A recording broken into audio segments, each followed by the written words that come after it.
In the words of Poe Dameron, somehow grace has returned. I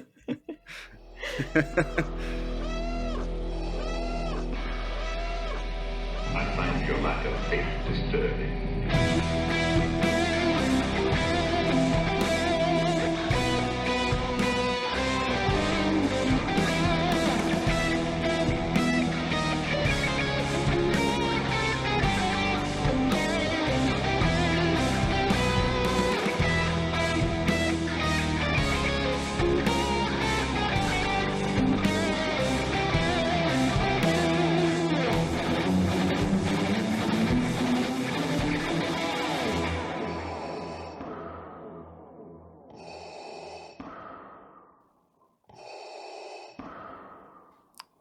Hey everyone, welcome back to the first ever Comics with Grace-tastic episode of Empire Radio. I'm Jeremiah.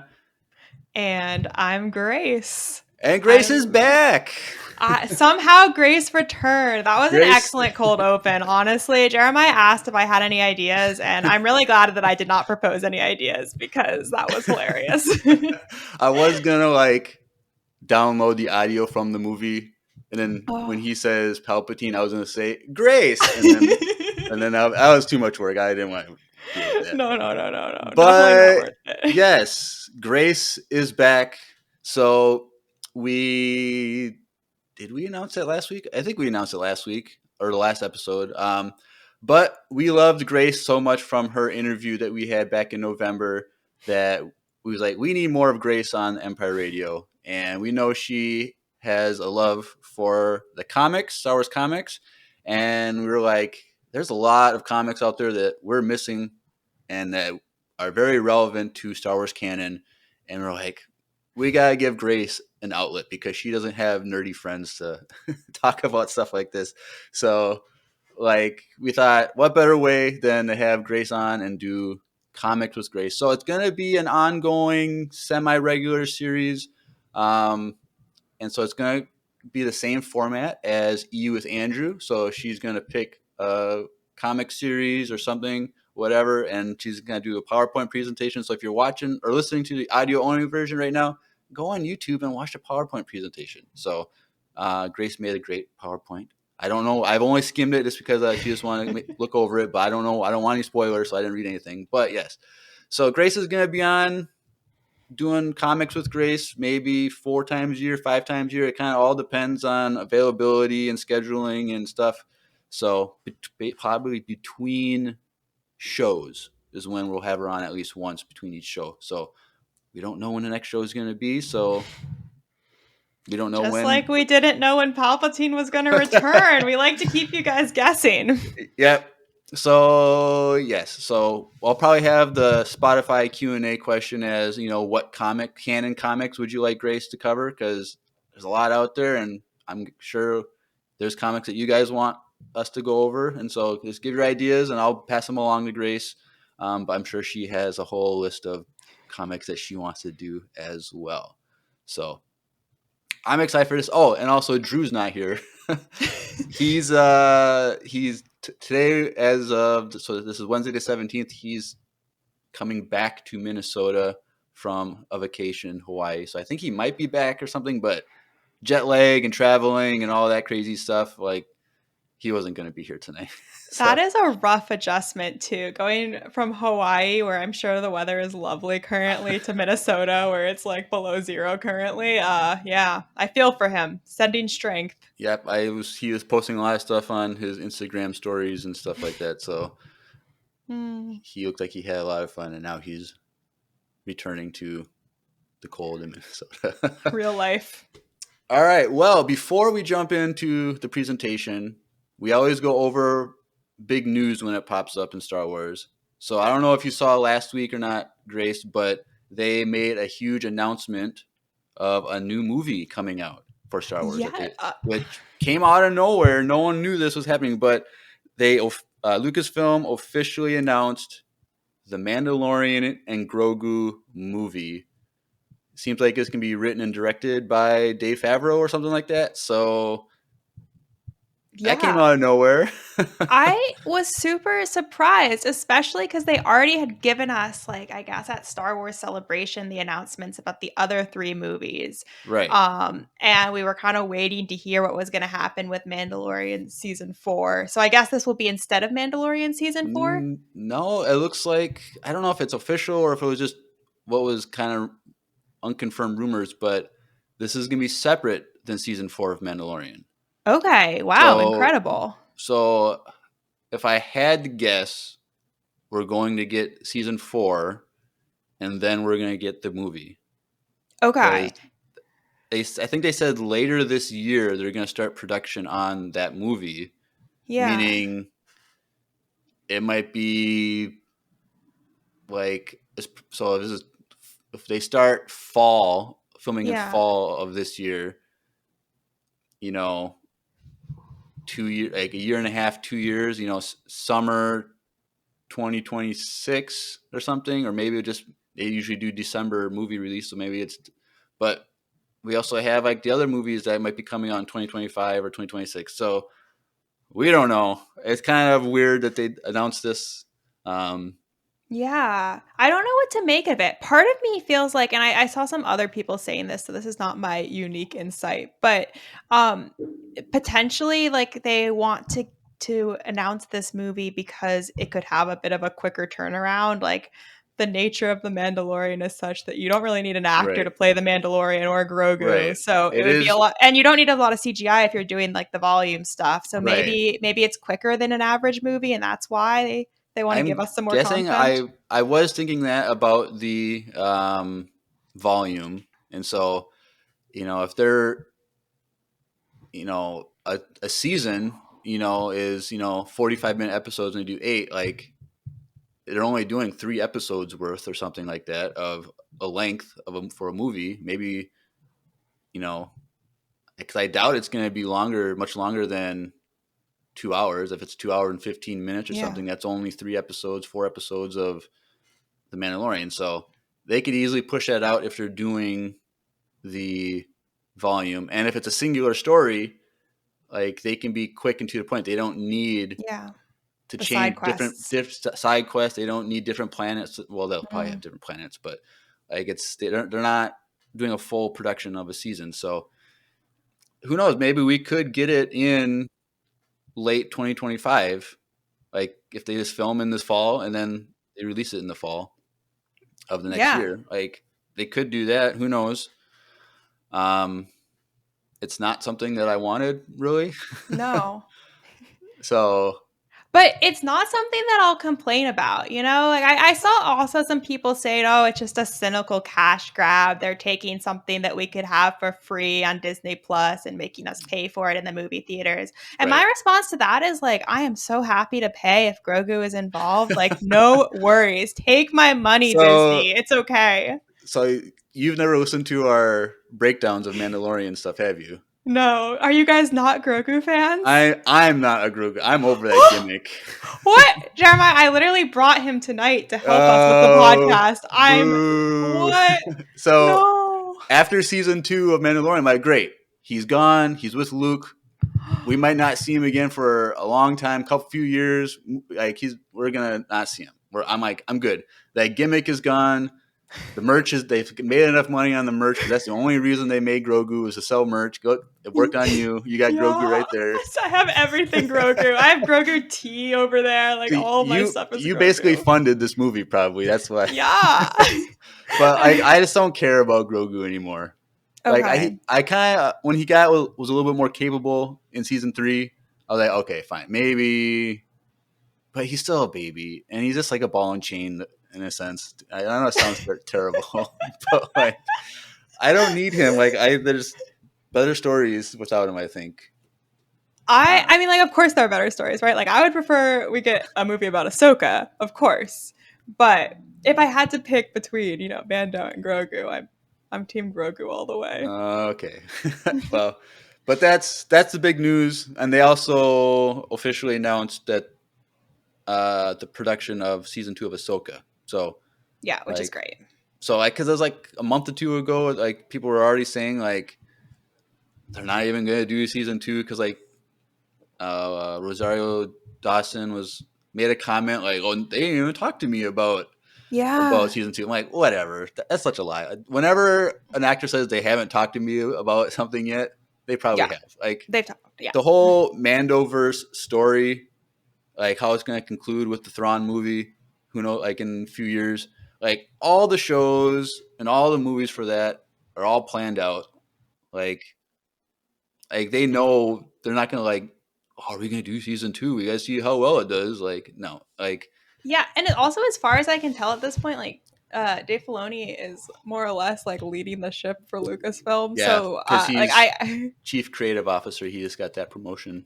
exactly. So I can't see a world in which they're like, no, you're like baby Ahsoka is not going to get a completion of her story. You know? Right. So, but yeah, that is news.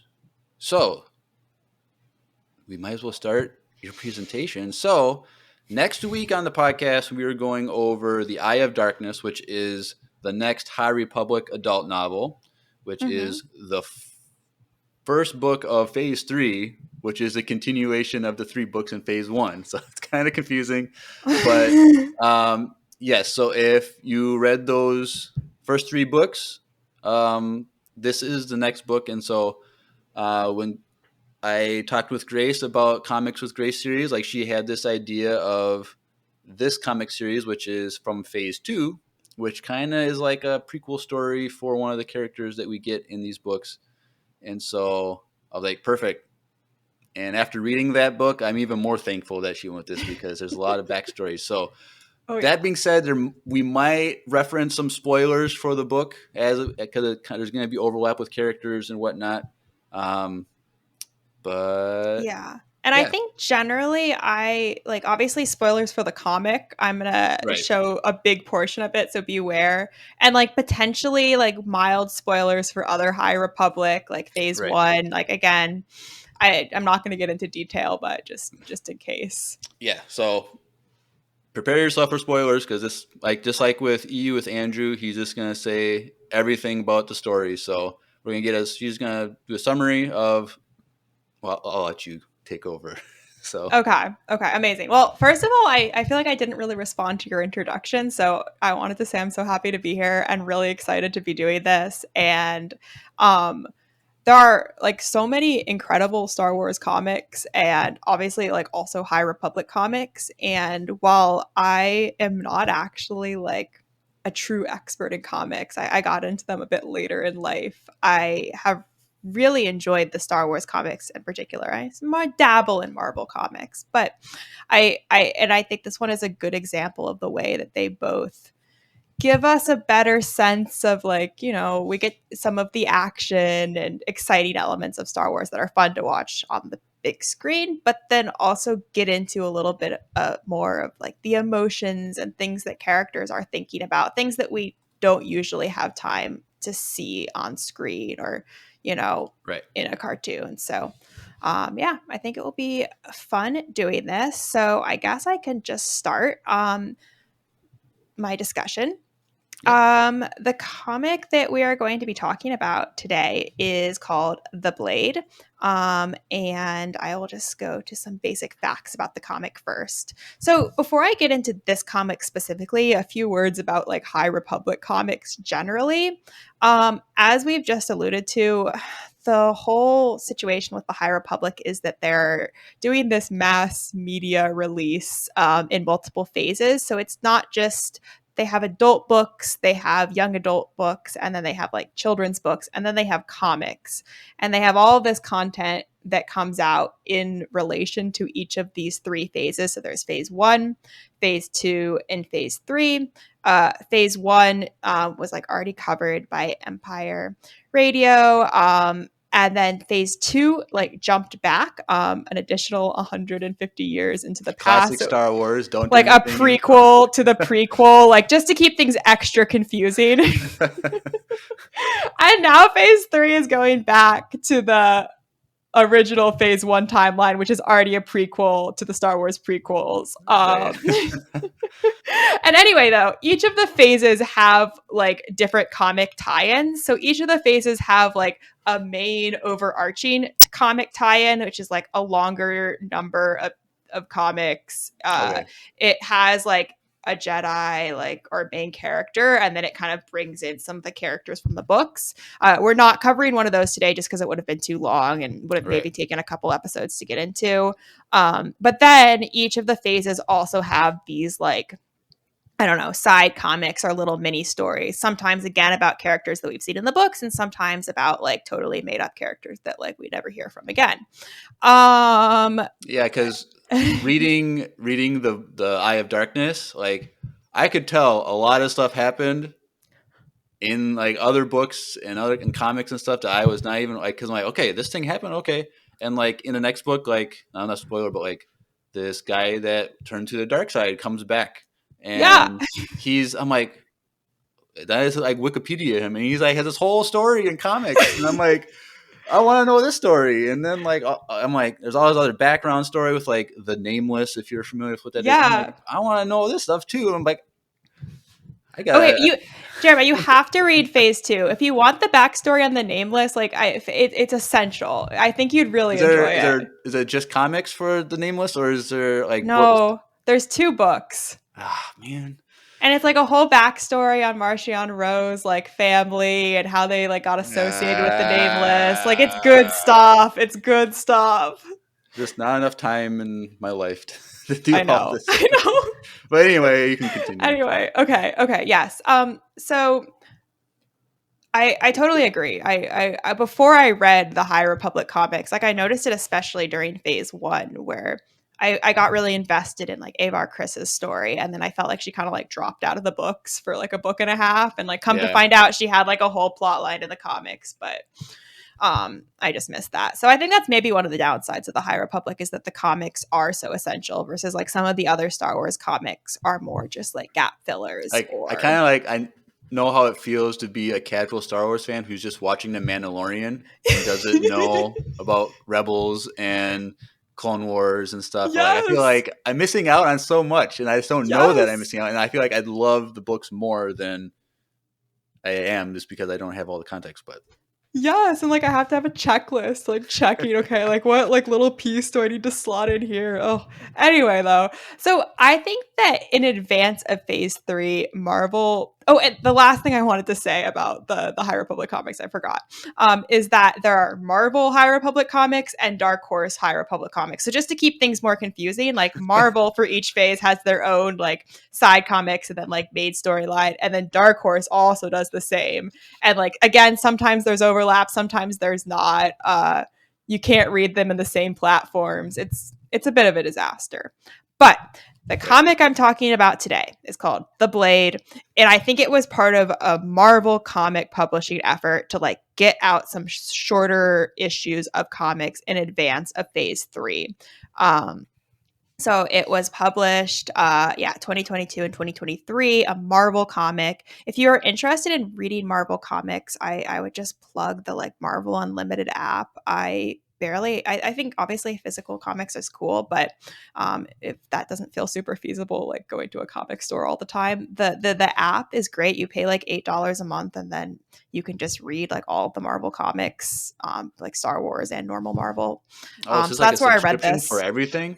Yeah, it's a subscription for everything, but it seems like a pretty good deal for what you get. Like, I don't know. That seems like a deal. Yeah. Also, though, if you can find it like for online for free or whatever, I'm sure that's great too. I just don't know how to do that. So the comic was written by Charles Soule, who is an author of like a ton of the well-known Star Wars comics, and also The Light of the Jedi, which is the first High Republic book in Phase 1. So big name in the High Republic universe, and it's set around 382 BBY, if that means anything to you. And yeah, I think it's kind of like a phase connector. So the important thing to note about this is that it's not technically set in the like Phase 3 or like Phase 1 timeline. It's more set in like the Phase 2 timeline, so the prequel of the prequel of the prequel. But it's giving us the backstory of this character, Porter Engle, this famous Jedi who's really known for his sword fighting,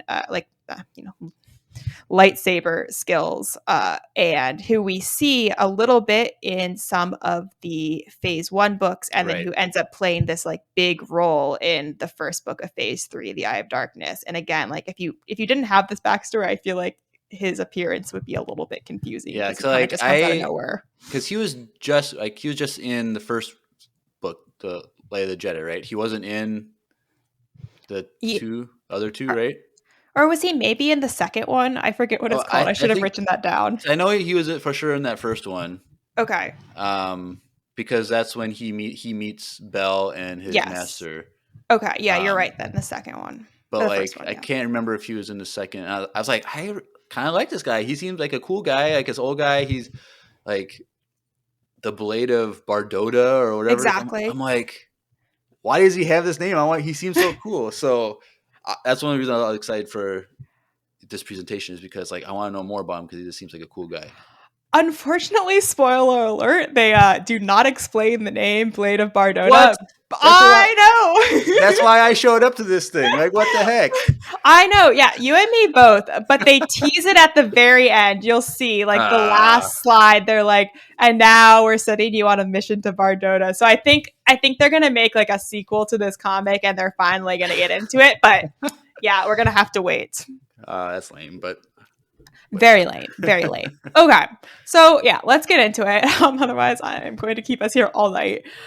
So as said, this is a story about Porter Engle, this like famous Jedi who's known for his abilities with a lightsaber and like generally fighting. Who we no name explanation. Oh yeah, no.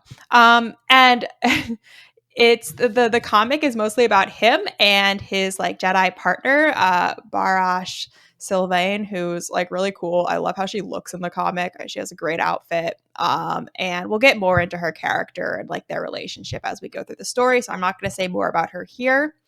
Here are just some alternative covers for the comics, which I thought were great. I generally feel like the art in this comic is really, really beautiful, especially how they render the lightsaber fighting. Yeah, that one looks like a anime. Yeah, I agree. Right. Yeah, it does. Okay. So as far as like the main places that are mentioned, I thought I would just quickly go over this because somewhat interesting. So Porter Engle is this is hard for me to say. It's Ikukrian. Yeah, they said it in the, because I listened to the audiobook for this last book. I think it's Ikukrian. I don't know. Ikukrian. You're doing great work. I don't know. I'm not even going to try to repeat that after you. Yeah. So he's from the planet of Ikruk, a mountainous planet in the mid-rim. I put a little information about like how this planet appears and some other Star Wars media on the slide, but it's not that important to get into. The only like somewhat relevant thing is that he is from a species that lives for a period of time that is longer than like an average human lifespan, which is why he is still alive when we get to Phase 3. And then Barash, who's like the other main character, is from the planet Karzit or something like that, and her species is Cage, and her planet is a small planet in the Inner Rim, and it's home to these two warring factions. You actually get a little bit more of this backstory in Phase 2, so if you guys ever cover that, maybe we'll touch on it. But apparently the planet also appeared in the Clone Wars, which I looked up the episode and I didn't really remember it, but I think at like some point, maybe like Mace Windu visits the planet or something. So kind of an interesting connection. That's not the one with Jar Jar's girlfriend, is it? It might have been. I don't know. She's not that species. Like, she's more humanoid looking. So no. Yeah. I'll have to look it up. It was one of the early seasons, so I don't think it was that one. Okay. But okay, so the other main character, or perhaps the main villain, and somebody who definitely connects to Phase 3 is this General Vice character. She is like this big mercenary, and she's causing lots of trouble in the comic. And she ends up becoming like important and connected to the Nihil in phase 3. And it's clear from like what's happening in the book that she has this long history with Porter Engle, but it is never explained. So this comic tells kind of the story of why they have so much animosity. And also, I just think she's really cool looking. Like, love the purple vibes. And I Yeah, always yeah, think that do like that cosplay. right. Oh, I love that. I love the Miri Allen cosplay. Right, like the green skin is so fun. Yeah. And I think I read somewhere that like the little like black markings are tattoos that represent like significant events in the life of a Miri Allen or Oh, something like that. interesting. So I thought that was kind of interesting. Yeah. Okay. Yes. And then our last two main characters are this Prince Colden of Firevale and Princess Sikatra of Bethune. So as we'll see when we get into the story, the general plot of this comic is that there is a conflict on this planet. Do I have it written down? Yeah, Gon Savor.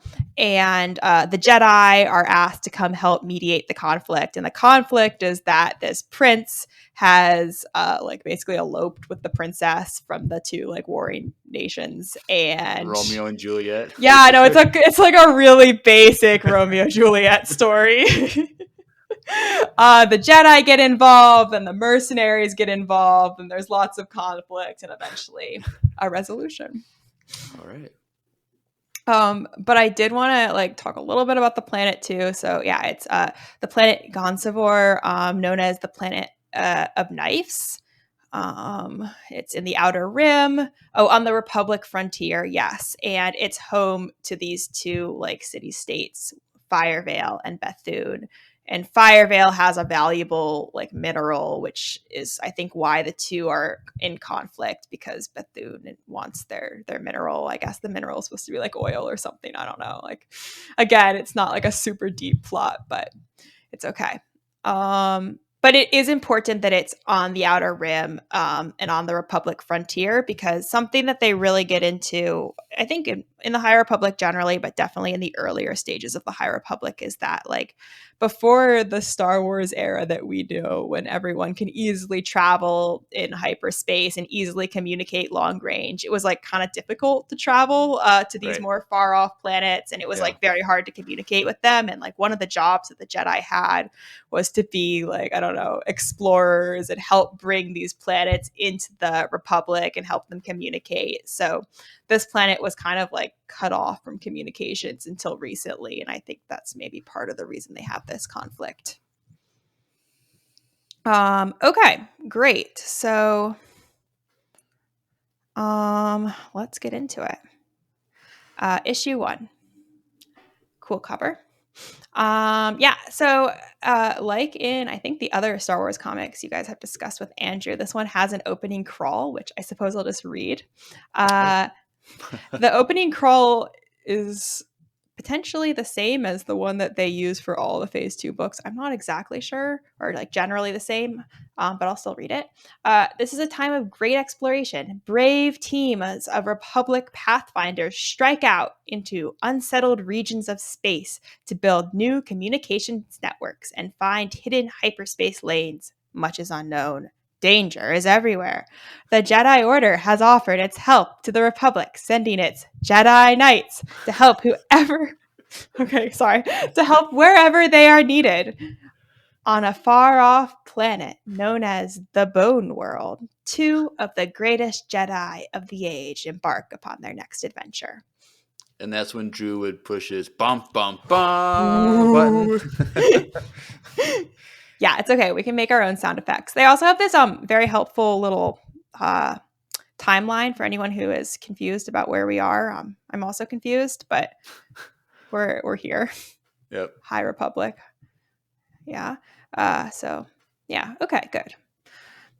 Moving on. So, as the opening crawl implies. We start off on this planet called the Bone World. Not really important what the planet is. I forgot it was called that, honestly. But Porter and Barash are on some sort of unspecified mission. And I like how the comic starts because we see Porter cooking. And like basically the only thing we know about him in phase 1, right, is that he's into cooking. I don't know if you remember that, Yeah, Jeremiah. the 12 eggs soup Yes, stew or something. exactly. Like, Wait, when does he make that? Does he make that for makes it for Belle Belle? and what's this Loden? Like Yeah, they Loden. they go to that planet because there's whatever problem there. Elfrona. Yeah, I can't remember. But Okay. like he's like, yeah, I'm making this 12 egg stew and blah blah blah. And then he referenced it again in the Eye of Darkness when he had to like steal like rations from the Yeah. Nihil. He's like, I'm just eating it just to say it's no 12 egg stew, I can tell you that. Yeah, so I feel like later on in his life, his main like characteristic is that he likes cooking. But here we see he's like in the early days of his experimentation with cooking, and he's not very good. So Oh, he's that's doing all sad. this cooking. They try it; it's terrible. And he says, "Yeah, that makes sense. Do love to cook. I'm just not very good at it yet. I'll get better." So kind of like a nice wink to the future, I guess. Okay, so then there is like some sort of conflict. Again, what exactly they're doing on this planet doesn't really matter. They're just here as Jedi protectors. Um and I'm not going to read any of this, but this is the first example we get of like his prowess with a lightsaber. He has this cool trick where like he throws these things up into the air and then he like reflects the blaster bolts on the things to hit the people. It's cool. I don't know. I'm curious what you think. Like I'm curious as we go through it as well, but like how you feel about lightsaber combat like rendered in comic form, Jeremiah. Like do you think it's cool or is it just like not as Well, it's cool as if just you see it on the screen? it's just the first time seeing it here. I'm sure there might be a few more slides of Oh yeah. so, but like I don't know, it's white in the middle with a color glow on the outside, I guess. So I don't know. You don't get to see like the triangle like when it's going through the air. It's like a wave, like a Yeah. fan blade, and so I don't know. Yeah, I think it's hard. Like I think it's hard for it to be as cool in a comic, but they're trying in this one, so I appreciate that. Yeah, okay. And this is our introduction to Barash. And it's really interesting like with no explanation, he says, "Appreciate the help, Barash." And she says, "Anytime, brother. But let's find ourselves a transport to get off this planet. I've seen enough dead things to last a lifetime." And it's kind of like, why is she calling him her brother? What's going on? Kind of weird, but interesting. Okay. So then they like leave the planet, and the comic gives us our first flashback to young Porter and Barash at the Jedi Temple. So I'll just read a little bit of this. I think the flashbacks are probably like the emotional core of the comic, and give us like some good insight to their relationship as the action heats up. Yeah. So basically, Porter notices that Barash is like not participating in some sort of like little Jedi training session that they're having with lightsabers. And he says, "Hey, don't be sad. I know it was kind of hard to say goodbye to your other youngling friends, but this is a chance to make new friends, just like the teacher said." And she's like, "I don't need friends." And he's like, "What? But friends are great. You can play with them and run around and help each other and cheer each other up. Everyone can use a friend. Not me. I told you. That's not what I need." So she's really embracing the no attachment thing that the Jedi Right. have. Like, good job, Barash. I respect it. And she says, "I don't have any and I'm just fine. Maybe you just need to try it out. I'll be your friend and you can see how you like it. My name's Porter Engel. What's yours?" "I'm Barash Sylvain." "Okay, we can just try it, but that's all. Deal." So kind of cute, like a little cheesy. Again, they're kids, but we get to see a little bit about the start of their friendship here at the Jedi Temple. Cool. Yeah. I don't have anything else I want to say. Okay. So yeah, we go back to the modern period and they're like now on the move trying to find their next mission. And they meet up with this other team of Jedi Pathfinders who are like out on the frontier exploring as well. And they find out that like it's Porter, and Porter's famous at this point for his lightsaber fighting. So the other Jedi Master is like, "Oh, will you duel with me? Will you do a little sparring session?" And so Porter agrees, and like at first the other Master is feeling cocky. And then like I don't know, Porter does this weird trick. I'm not exactly sure what he's doing. Like maybe he's like using the Force to make his lightsaber move without him having to hold it or something. Anyway, he very easily defeats this other Jedi Master, and we're just like again reinforcing the idea that he's absolutely like a beast when it comes to lightsaber fighting. Right. Maybe I should read. Oh yeah, and I like this little bit of like dialogue where the guy is saying like, "Oh, you're one of the best," and Porter's like, "Oh no, I used to be really bad," and then like as he's defeating him, he said, "Oh, I got better." Yeah, and then they are talking about like their mission to Gonzavor. Porter is like feeling very confident about the situation, and Barash is saying, "We're Jedi Knights. We're trained for this sort of thing. How bad could it really be? It will be fine." So they're both feeling very confident about the situation, which I feel like is typical Jedi behavior. Right. And yeah, they head to the planet of knives. So that's basically the first issue. A lot of like laying the foundations for the relationship of these two, and then also like giving us a sense of what the Jedi are up to on the frontier. Cool. Question though I have about comics Mm. in general is Yes. like like that first issue, like how many pages is like an issue of a comic? Ooh, that's a good question, which I Like is can't it answer. Yeah, okay. it's like 25 pages. Oh, okay. Yeah. So honestly, like this comic, I probably read I don't know, like very quickly. Maybe I don't know what's realistic, like 30 minutes before I went to bed. Like it's very the ones that Right. are like 4 issues, 3 issues, you can just like kind of flip through very quickly because there's not a lot of words and Right. they're not long. Interesting. Well, maybe I need to start reading comics if it's that Yeah. easy. No, 100%. Get the Marvel Unlimited thing and you'll just be like 'Cause, like breezing through. I know that like the entire set of Vader comics is like in one physical copy, like all the issues. Yeah. I'm like, do I want to get that just so I know about what Vader did? You definitely do want to get that. And it was hard for me when I first started reading the Vader comics. Like I didn't want to get like I just was in bed like on my iPad like reading and reading and reading. I didn't want to put it down. It's pretty addicting. Right. But that one will take you a bit longer, unfortunately, because there are Right. so many. Was it like 40 of them or something like that? 40 Yeah, issues? it gets a little confusing too because there were like 3 different runs of Vader comics. There's like the ones right after he becomes Vader, and then there's the ones with Dr. Aphra, and then there's the ones with Sabe. So it's like 3 different timelines. I don't know. Oh, weird. Yeah. The Dr. Aphra ones and the Sabe ones are so good though. I don't know what other people think, but I'd highly recommend them both. Um yeah, okay, but back to our story. Uh Okay, yeah, I had some other questions, but let's just keep going.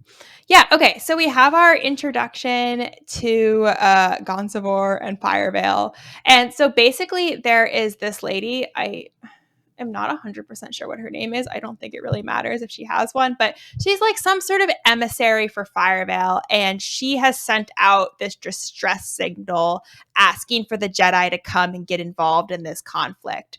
She's basically saying like our princess has been kidnapped and we're like ready to go to war with this other city state and we need our princess back. And the Jedi are like, no worries, we're here to help you, whatever you want. And she's giving them some background on like the mineral and the political conflict.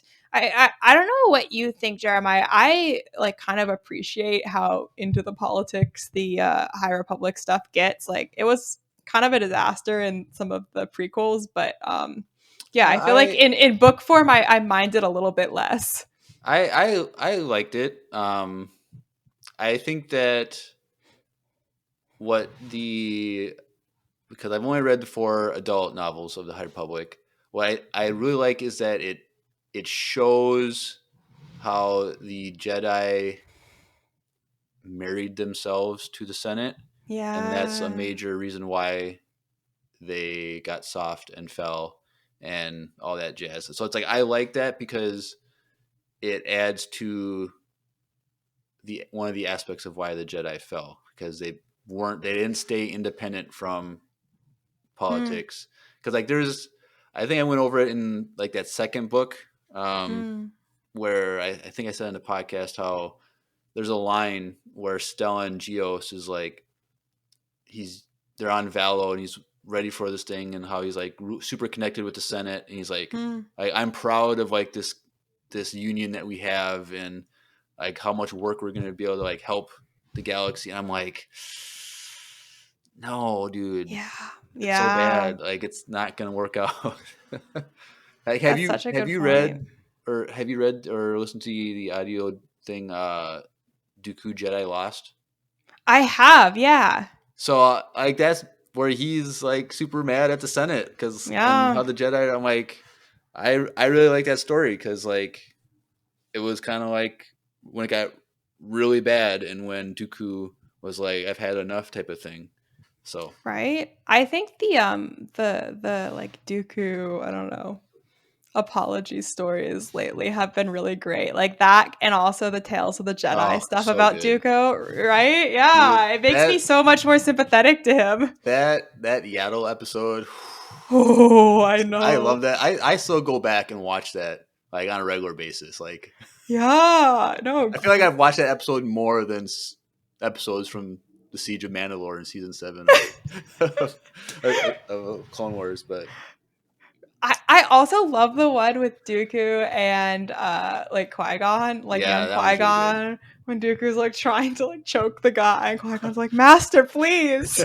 Oh, it's so good. It is. It's so good. Hmm. Yeah, okay.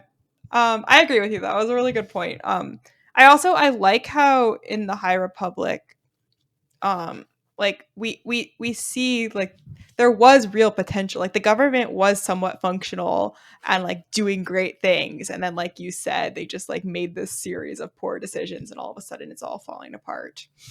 Right. So yeah. Anyway, yeah. So they're here to help. I'm trying to think if I should read any of these.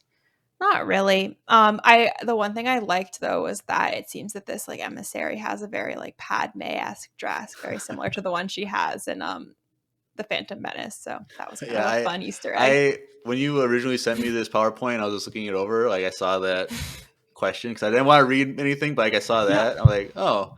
Then I was just thinking like, what if that like is like Padme's thing? But I was like, maybe Padme doesn't have all these expensive like attire. Maybe she's just like really thrifty and she like gets all of her stuff like stuff that's like 200, 300 years old, like that no one would like out of Yes. style. She just gets it and wears it because it's like her thing to like be thrifty and Oh wear my vintage stuff. gosh. Like that'd be funny.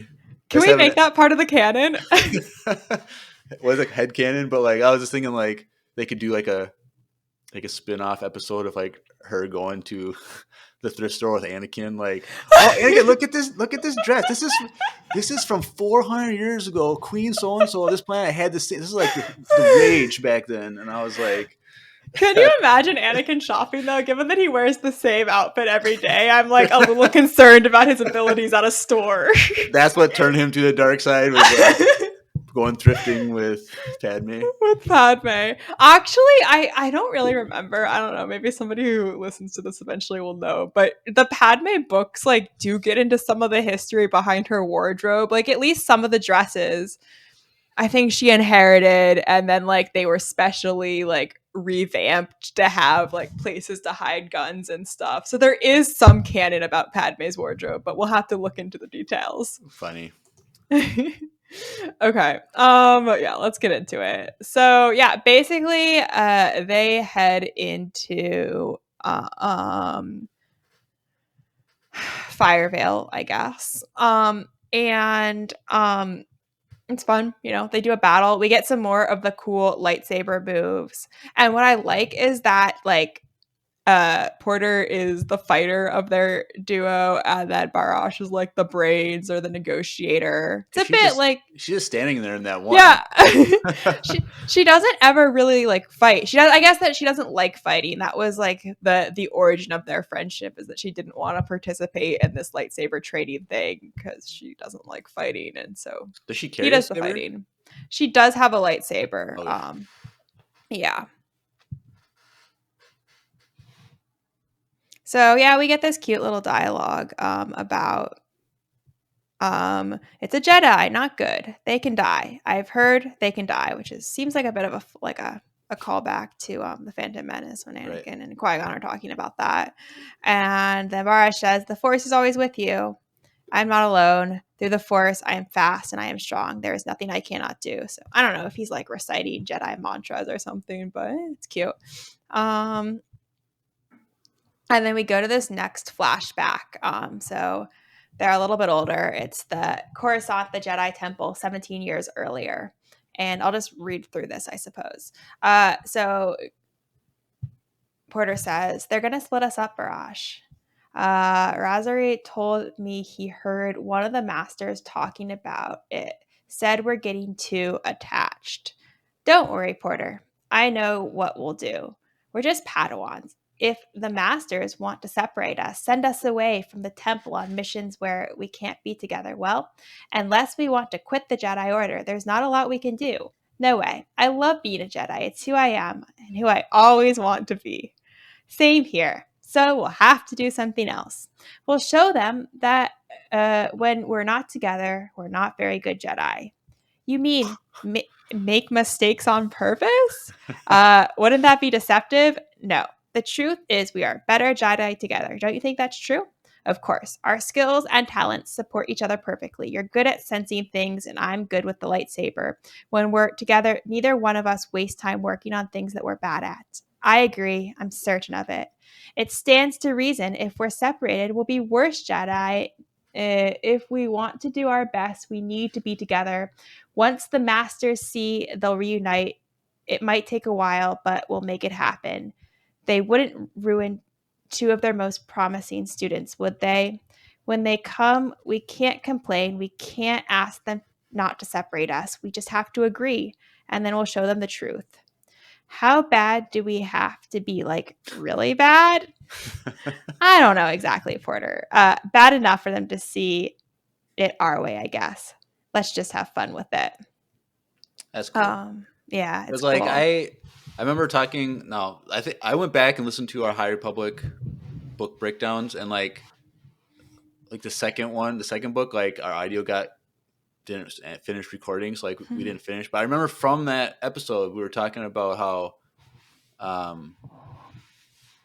maybe it wasn't, I can't remember, but I just remember talking about how I really felt that like Elzar and Avar were a dyad in the Force. Ooh. Because like Palpatine says that a dyad in the Force hasn't been around for centuries. Well, centuries before, like 200, 300 years ago, was the High Republic, where Elzar and Avar were, and then now you got this, where like it's probably true. Like even if they weren't like trying to fake being bad, it's still probably true that they weren't as good together. And so I think the dyad of the Force thing was something that also fell off from the Jedi between the Phantom Menace and here, that fewer and fewer people were together as pairs and had a dyad, a special strong Force union, and that weakened them.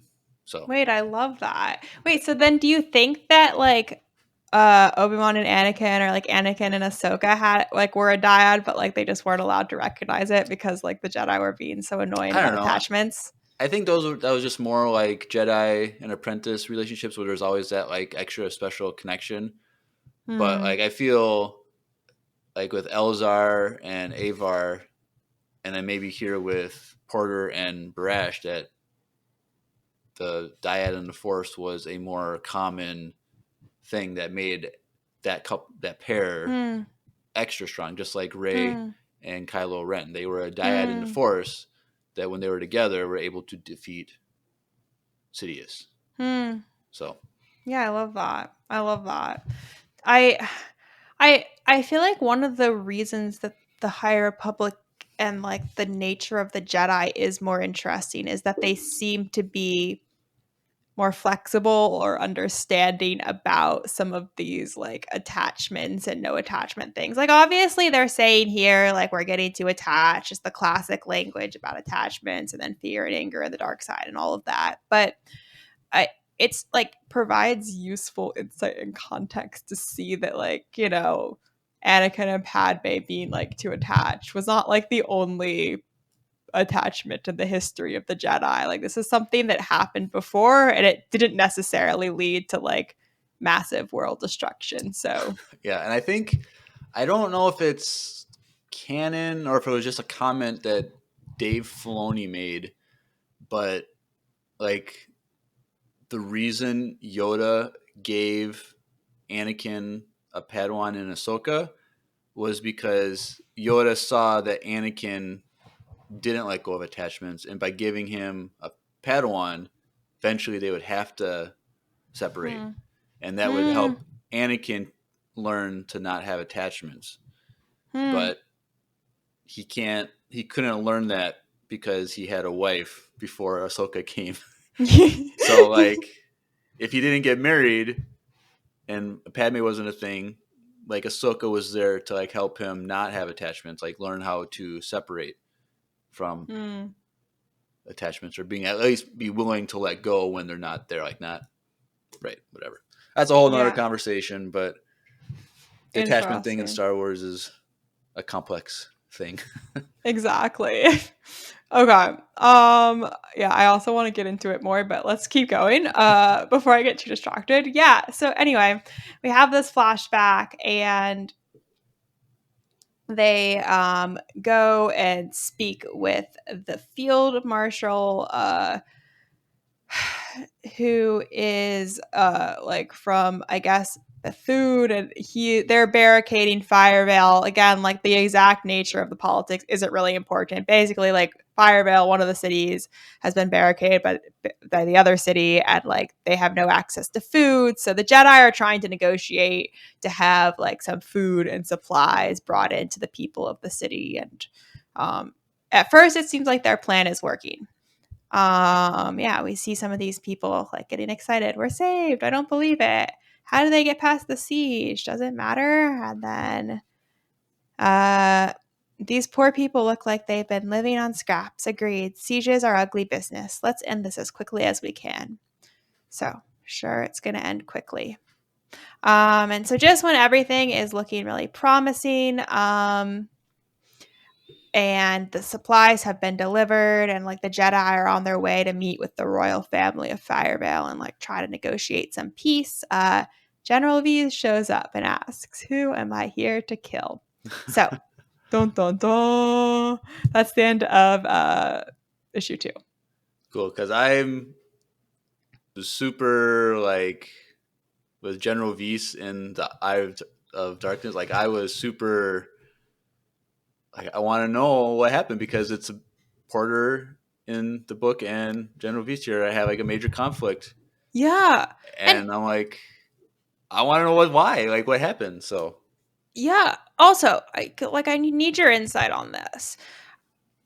I guess Mariolans are also a species that lives like an abnormal number of years. Like, how I is General V still alive? I guess because like I saw that she was in your slides like before I started reading the book, but I didn't really think of it until like I was like, wait, was this the person that was in Grace's PowerPoint that she sent me? I'm like, oh, and then it talks about like they have a history and they're whatever. I'm like, oh, I guess because what it's 150 years before Mm-hmm. the phase 1 and phase 3 timeline. So I guess So that just means that like Barris and Luminara could have lived for like 300 years. Like I part of me feels like they're just kind of like retroactively expanding Well, people's because lifespans. I think it's an established thing that individuals who are force sensitive can live longer. Oh, okay. That's Kind of helpful to know. like kind of like in like that Jedi that fell to the dark side that we learn in Eye of Yeah, Darkness. Like Ocelot or whatever. he's just a human, Yeah, but they said that through the dark side he was able to extend his life much longer than any human should be conceivably to live. So you're right. like that is a thing, like, but it's not really like a major canon plot point. I think it's just kind of more of an unspoken rule. Yeah, But I don't know. interesting. Okay, yeah. Anyway, I'm here for it. Like that's fine. And more chances that Barris will come back. Dude, I really want her to come back so bad. Right, me too. I know Dave Filoni is gonna do it, but like, season 2 of Ahsoka, please, please. I feel like I don't know if she's gonna be around. Like, yeah, if she can live super long, then she would be. But Yeah, I would just like a mini, like give me like a 4 episode animated thing sure. of them Yeah, crossing paths, like between episode 3 and Rebels, like sure. somewhere in there. But Yeah, them crossing paths again. I think it would be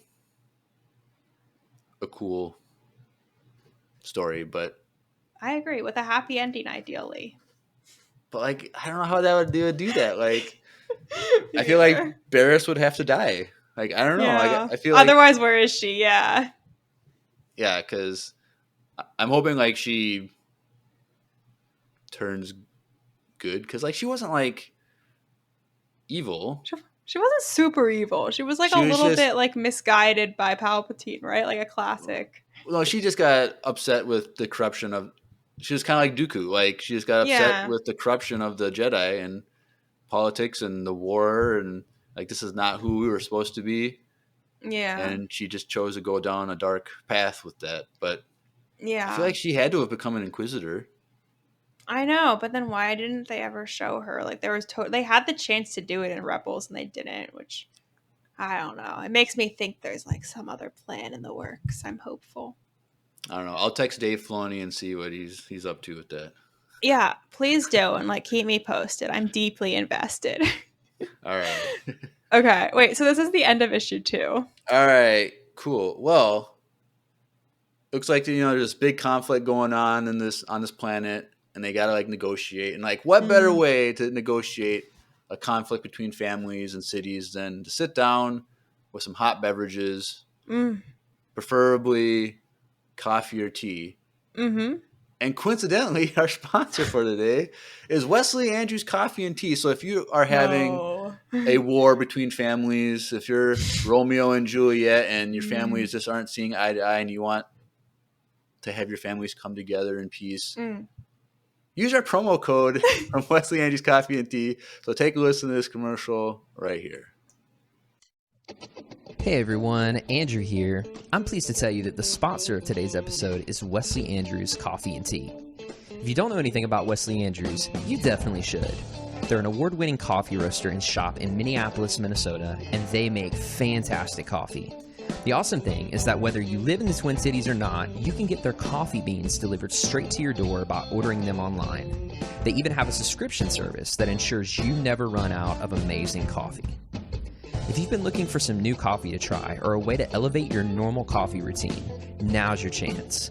Head over to wesleyandrews.cc, use the code EMPIRERADIO, that's with a capital E and a capital R with no space at checkout, to get 15% off your first purchase of any bags of coffee or a coffee subscription. I can't think of a better deal. Get 15% off some great coffee, support a small business, and support your favorite Star Wars podcast. In the words of Emperor Palpatine, do it.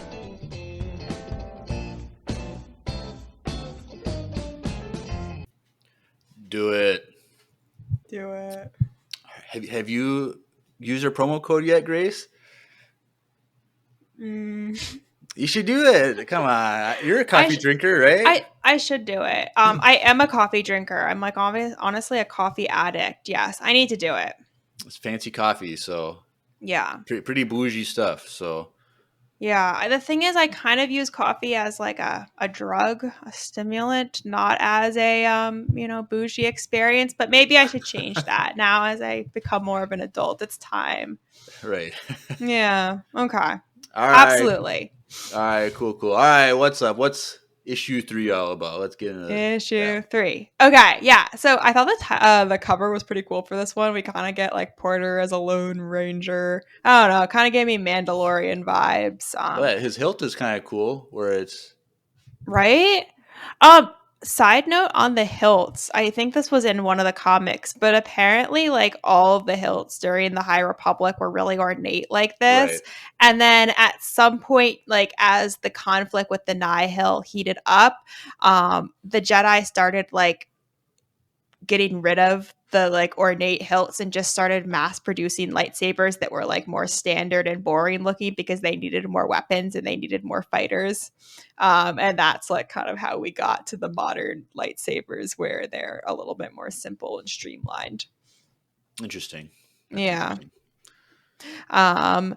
Okay. So here we are, the walls of Firevale, and we have Barash and Porter talking to the prince.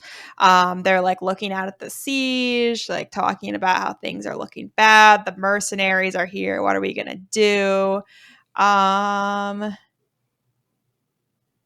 I guess basically, I can read this so we just get a little of the context.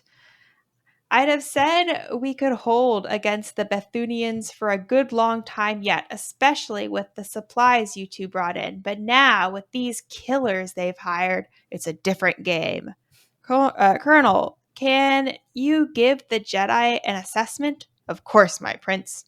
Our anti-air defense array remains intact. We've got Flick. Okay, he's talking about what they have. I'm not going to get into that. Yeah, basically the situation is looking kind of bad. They need more time. And Porter's like, no worries. I'll take them all on myself. While Varashta is behind, to negotiations or whatever. And I love this panel. We have him like a little mini Porter jumping, and then we see like as he jumps, he's deflecting the blaster bolts. And yeah, I think the motion of the lightsaber is really beautiful here. Yeah, I like that. It's a cool slide.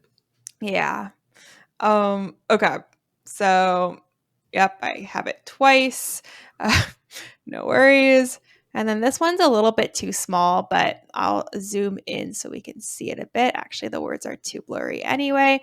Yeah, so basically, this is our first interaction between General Weiss and Porter.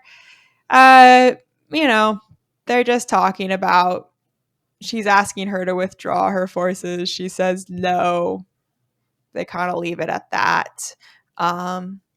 Nothing super interesting. Meanwhile, in the palace, Barash is trying to like deal with the royal family and this like background Romeo and Juliet plot. So I'll read some of this out. She's talking to the Queen of Firevale. The Queen of Firevale is saying, I appreciate your presence here, Master Jedi. But so far, you've only managed to, kaboom, make things worse. The attack will stop soon, Queen Charon. And how exactly do you know that? Because I've sent my brother to stop it, see? And just as like she's feeling so confident in herself, the princess walks in and says, I will speak to the Jedi. Very romantic and dramatic. Okay. Yeah. So basically the princess and Barash start talking and, princess is getting into the fact that this is like such a tragic conflict. The people are at war. They're never going to accept our union. Like, again, a bit soppy. And then basically her big reveal is that she's pregnant with the child of the prince. And she says, if my people will not accept the blood of Firevale in my partner, they will certainly not accept it in my heir. But You could abdicate, live your lives freely elsewhere, raise your family as you choose, or perhaps your union could inspire your respective people to seek peace, something like what happened recently on the worlds of Irem and Arano. So, I don't know, do you remember Irem and Arano at all from Phase 1? Maybe. I don't recognize names. I think it was potentially in the second book. Again, I probably could have looked this up, but like there was some situation where like the the queen and like the queen consort and the king of like both of these planets were kidnapped, and like the Jedi had to like race against the clock to rescue them using Starlight Beacon. I don't. That must have been. Was that potentially not in one of the 3 main books? You don't It remember wasn't it? in. I don't Okay. think it was in the adult one. No. Okay. Adult Well, novels. anyway, it's like briefly referenced in Okay. Phase 1, but then all of Phase 2 is basically about this conflict between Irem and Arano. There's two. There's like it's half about the Nameless and like the Rowe family, and then half about this conflict between Irem and Arano and Wait, like is Irem where the Starlight Beacon fell? yeah, exactly. Oh, Yeah, so then it probably was then in the third book, and that's why they were there. yeah, maybe. But since I can't remember which other book it was definitely the third one. It was in one of the other ones too, and I just Okay. can't remember which one. Yeah. Anyway, though, yeah. So it's the like main setting of Phase 2 is Irem and Arano, and this like again they're at war. They have a prince and a princess who end up kind of like falling in love, and then there's also like a Jedi and some other politicians who are involved. It's a great story. I really like that part of it too. And that's the story of the adult novels, and then the young adult novels tells the story of like the Rowe family. So, just another plug for that. And I also think that these lines are kind of interesting because it seems like a very like Jedi mentality to saying like, oh, why don't you just give up everything? Because like the Jedi don't really care so much about like family and material possessions. So for her, it's like a really easy piece of advice. But Right. the princess is like, you make it sound so simple, turning your back on everything you've ever known. Right. Oh, and I liked this line as well.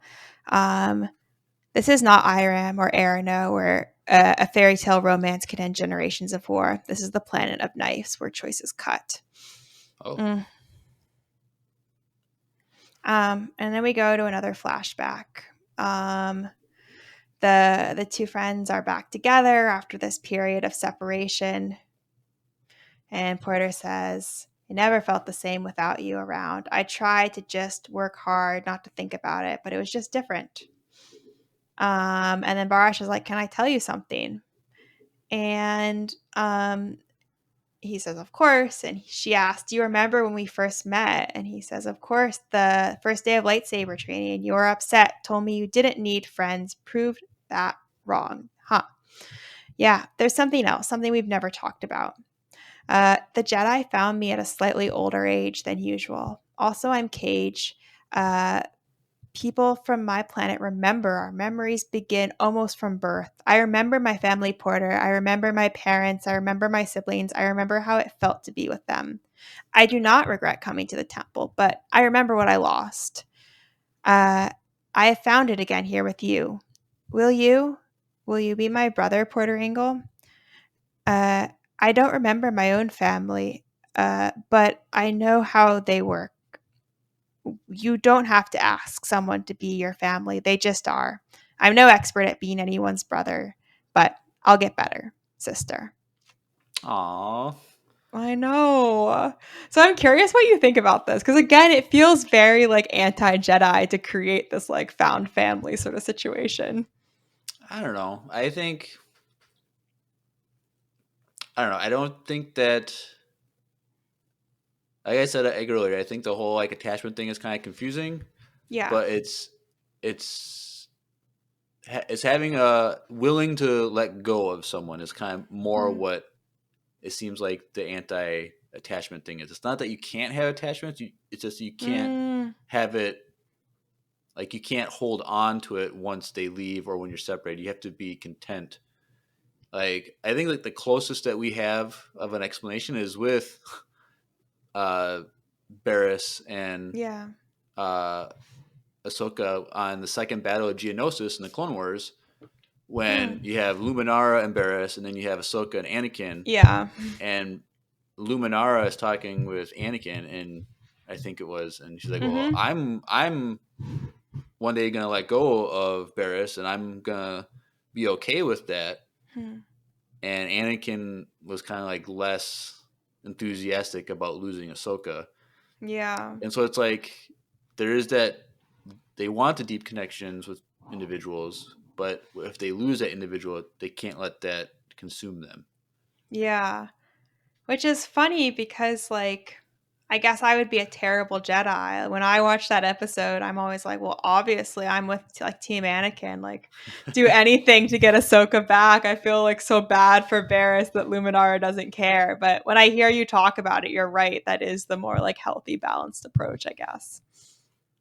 And like we've talked about before on our podcast, that like it was Luke's attachment to Leia and Han and his friends that caused Mm. him to like resist the Emperor and defeat Vader, Hmm. because like it wasn't until like Vader said like, "Oh, you have a sister. I Hmm. could train her to be my Hmm. apprentice," and that's when he fights back and goes is more Yeah. aggressive. Is more aggressive, and so the attachment to Leia is what caused him to overcome the darkness in a sense. But Hmm. I don't know. It's Oh, I complicated. love that. That's really nice. What do you think about this like line about her remembering her family? To me, that's like a kind of a I don't know a reminder of how like potentially troubling it is that the Jedi take these kids away from their families. But Because also, I don't know. she said it was her species, right? That Yeah, yeah, she's more inclined. Um, I don't know. yeah. Like It is maybe what it's it is. also a force sensitive thing, because Obi-Wan in the Kenobi show says that he has Oh yeah. fragmented memories of his parents and then a brother, and then Leia also had, she remembered her mother, but Yeah, she did. it was like, even though she was only with her mother for a few moments, like maybe during pregnancy or just those few moments, she could still, the force allowed her to connect to Padme in a way, and kind of like those memories that Padme had or characteristics of Padme were kind of imprinted on Leia Hmm. because of her force sensitivity. Hmm. Um, so I don't know. It is interesting. Like she said, she was taken a little bit older than most Jedi. So it's kind of like, why would the Jedi then consider that? Whereas in Yeah. episode 1, they were kind of more against it. Like Yoda was more Yeah. against it. Like, I don't know. Yeah. I don't know. Interesting. It's not really. It's not super important for the story of the comic. I also thought of it because of like yeah Yoda in episode 1. Okay, so yeah, I love this. We cut to Porter just like chilling on the tank with all these like fighters and mercenaries looking at him. He looks so cool and collected. Um and so Barash says Porter convinced the Bethunians to leave and return to their city. This is wrong. This whole thing is wrong. And he says, "Are you certain?" And she's like, "I am certain." Um, so then he like jumps into action, tells them to leave. Obviously, they're not down to leave. And I love this. General Vise is just like here in her like cool purple outfit, drinking like I don't know purple wine like in the middle of the battle. Like, good for her. Very color coordinated, and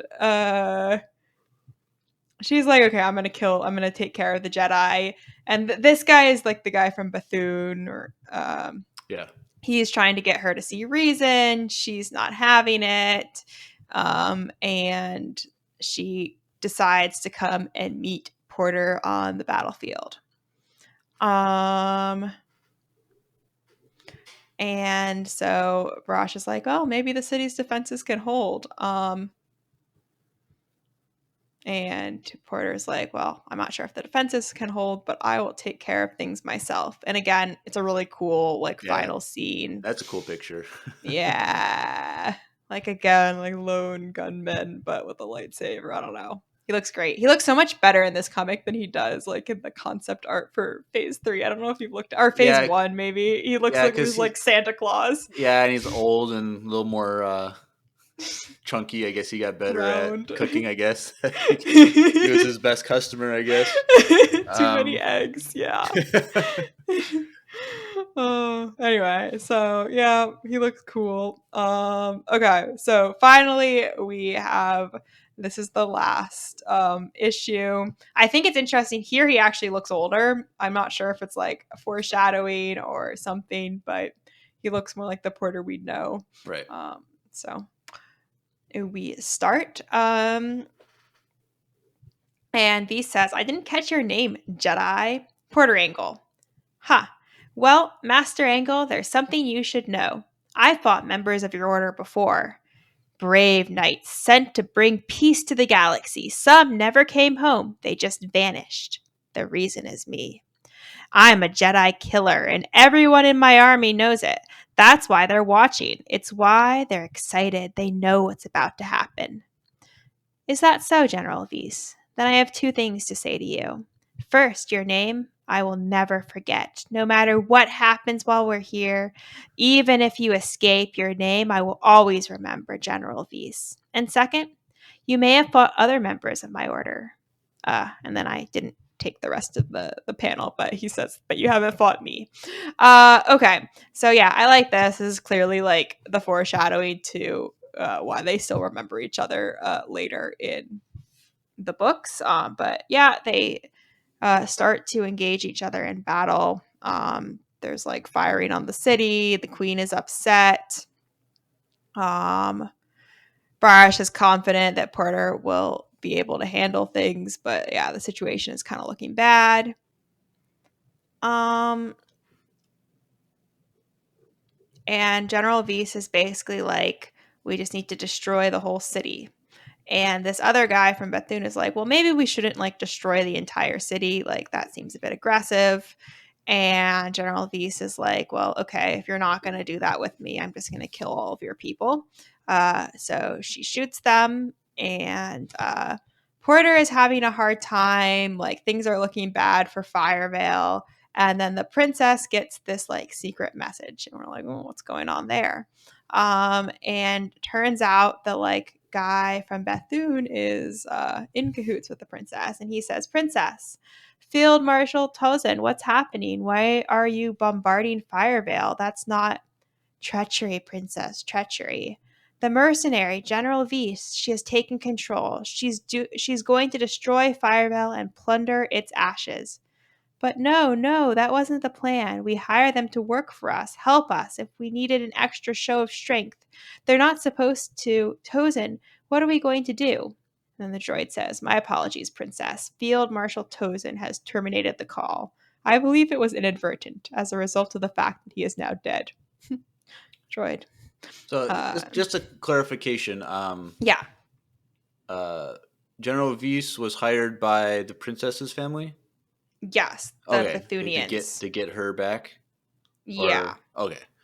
Well, it's confusing. It's honestly confusing. This is like the fifth time I've read this comic. I think we're about to get into a little bit more why they did this, but basically the princess and this field marshal had a plan to force the queen of Firevale out of power so that the princess and her like husband, who she eloped with, the prince of Firevale, could like take over as rulers and like bring in a new age of collaboration between Bethune and Firevale, which like the queen, who is old, would never have been in favor of.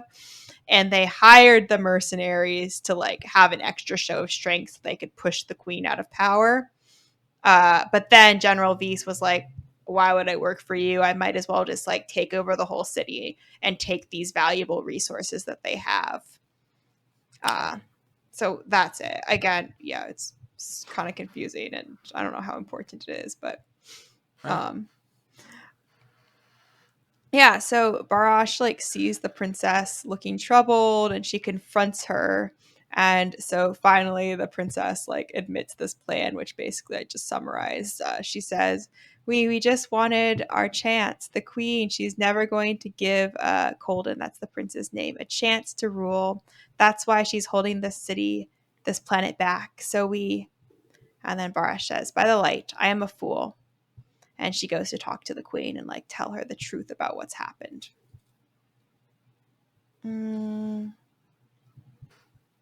So let's see. Yeah, plot twist. Okay, great. So yeah, then the queen is obviously really angry and tries to stab the princess. And I like this again. They go back to like, this is the planet of knives. Only knives will answer. And Barash is trying to calm them down. And come to find out, the princess also wasn't really pregnant. It was all a lie to make the What? Jedi more sympathetic. I know. I feel like that wasn't a twist they needed to have. It was like one step too far, but whatever. Just to make it more like weird and Romeo and Juliet, I suppose. So Varash is feeling like very bad about herself and her powers of deduction.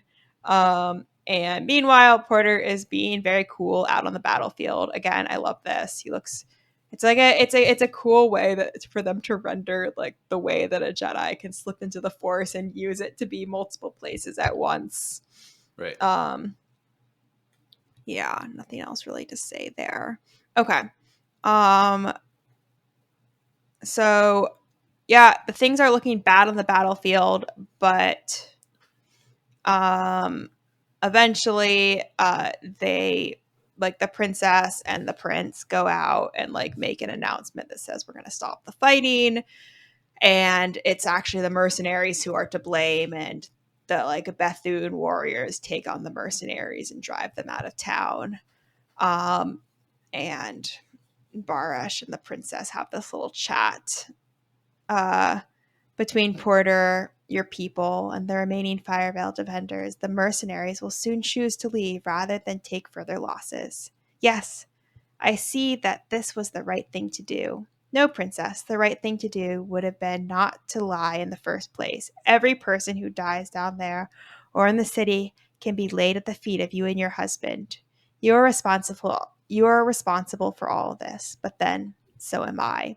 So that's like a pretty dark conclusion to the Really? I story. don't know. That's kind of a weird conclusion for a Jedi.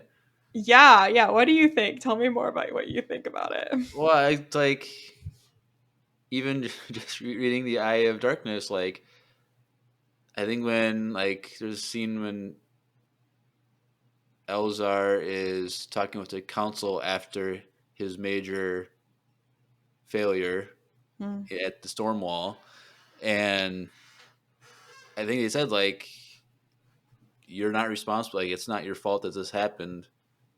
Like there's other. It's the Nihil to blame. Like you can't blame yourself for this. Those deaths of all the like the soldiers or whatever, and so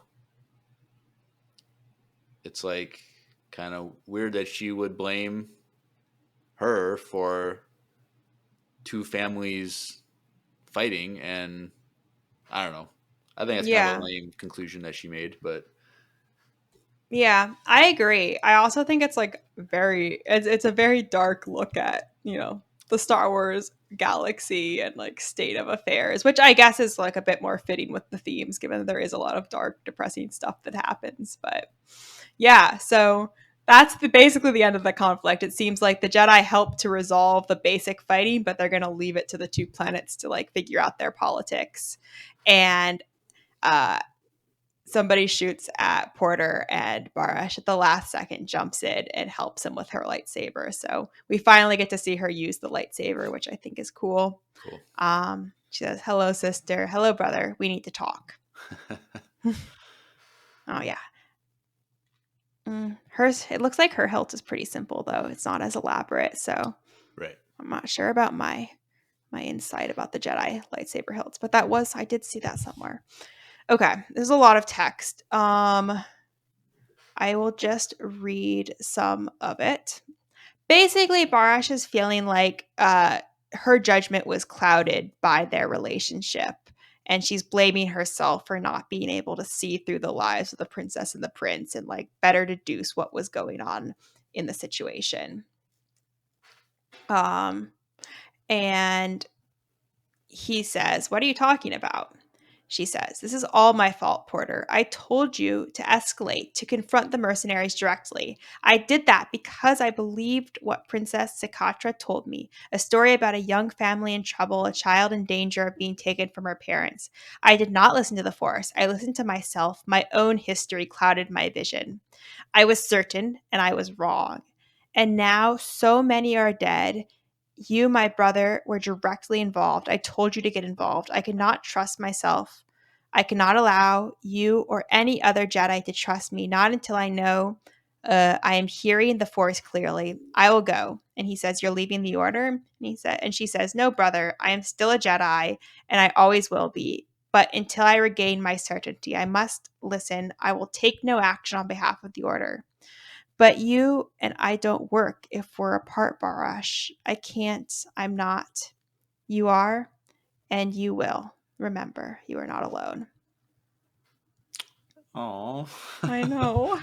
It's sad. I know. I guess it kind of makes sense though, like that she's because at the previous whatever, like when she blamed the princess, she's like, "Well, I'm also to blame too." Which I was like, "Why is she saying that?" Well, this kind of makes sense that she did kind of like did it, made decisions apart from the Force, apart from the Jedi Code or whatever, and but I don't know. I feel like it was just too rash of a decision to make in the moment. But Yeah. Yeah, it's interesting. It definitely, like, unfortunately, this to me reinforces the whole, like, Jedi families and attachments leading to bad decisions things, because she's, like, is saying that, like, her connection to her family or her connection to Porter, like, how caused her to make these decisions. And, like, I don't think I really buy that, but it is consistent with the themes of the Jedi.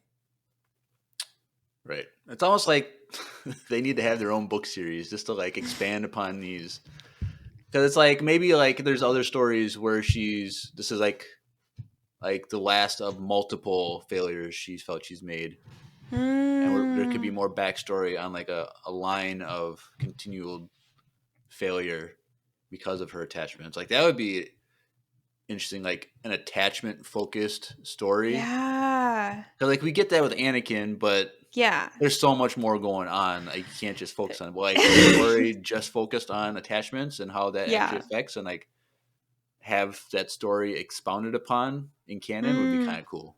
And I have it I would focused love on that. these two characters. That'd be cool.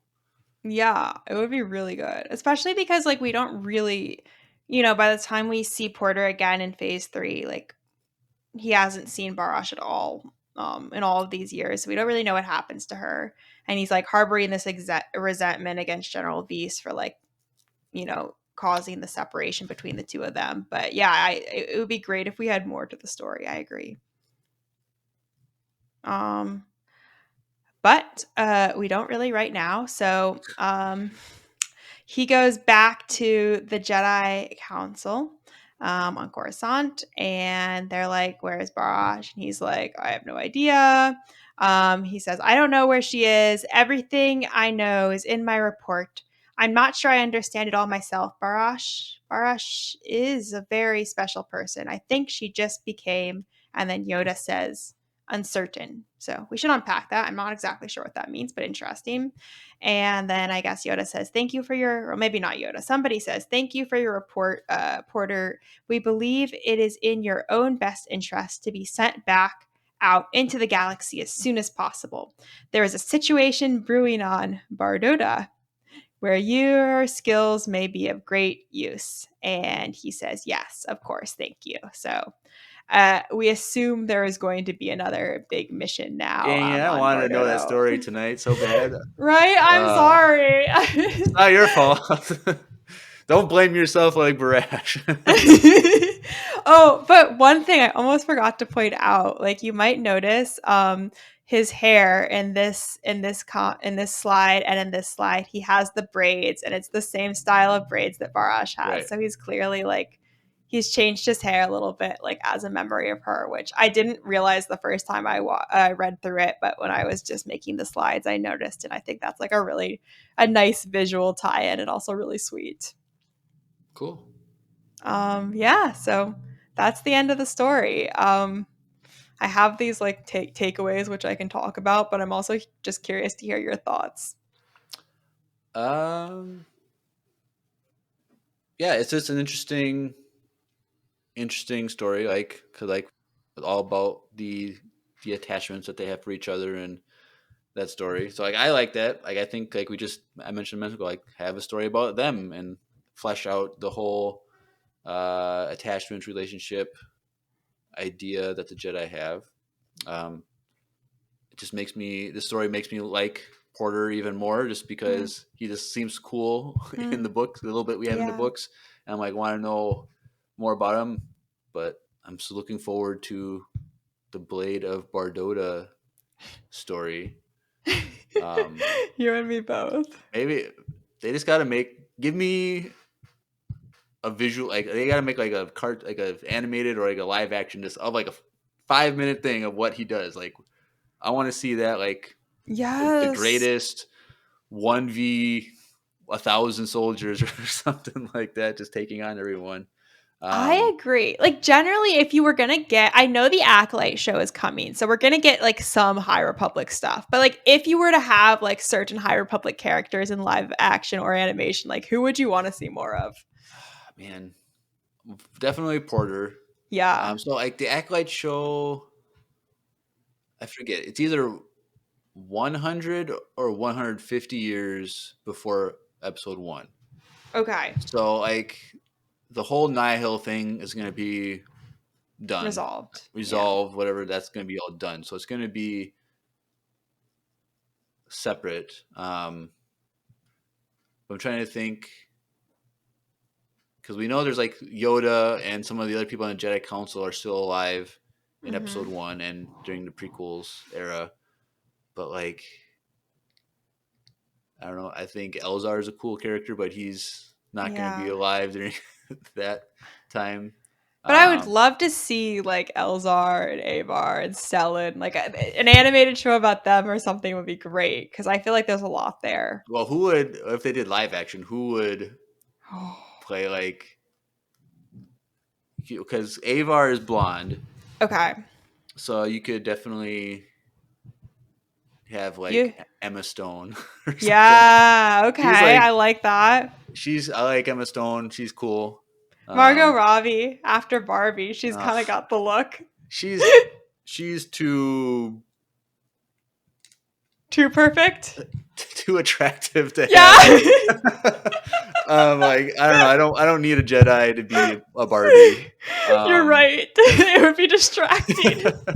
But like, then there's like actors and actresses that I think are like the best in the world, but like I wouldn't want to see them on screen as a Jedi, just because it'd be like I don't know if this is a hot take, but I think Jennifer Lawrence is the best actress in Hollywood.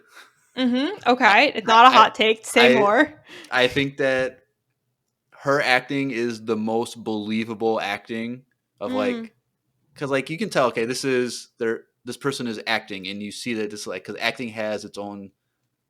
It's not real like how we talk in real life type. It's just different. But like for when she acts, I think it's almost like a live, like just live stream of a real thing that's happening. So like having her as like a lead actress and like as a Jedi or something, like I think would be too bad. She could be blonde too. She would be a good. I'm convinced she'd be a good Avar. Who do you want for the guys that like Elzar and Stellan? I don't know. Yeah, I don't know either. It's just hard. It's hard to tell because like I gotta look at what they look like again. But like, do you listen to the audiobooks? Yeah, I do. So I have One of them is British, right? Like Stellan is British. Okay, so this, but Yeah. Eye of Darkness is the first audiobook version that because the first two I just read, or the first three I Okay. just read. So like hearing Elzar's voice, like how like low octave it is, like I did not picture that when I was reading it the first time, Yeah. like the first books. And so like someone with like a more like low voice, more, I don't know. It's kind of Yeah. hard to say. Ugh, I'm not like clued in enough to like big actors and actresses to be good But at like it this would have to game. be people like in their 30s and 40s. So like Yeah. you couldn't be like a more seasoned actor or actress because then they just wouldn't fit. But Yeah. I don't know. Hmm. Because like we thought that back when they originally announced the High Republic stuff, Yeah. like we thought that once like, you know, the Skywalker trilogy's done, all the stuff is gonna go, they're gonna do only High Republic shows and movies. Yeah. That's what we originally thought was gonna happen. And looks like they're not doing that now. Like, yeah, they're doing dabble it with Acolyte, but It's kind of weird though, because like they've created a very rich world that's more or less like it's not really tethered to the original story. Just right. like And they can and do whatever they want.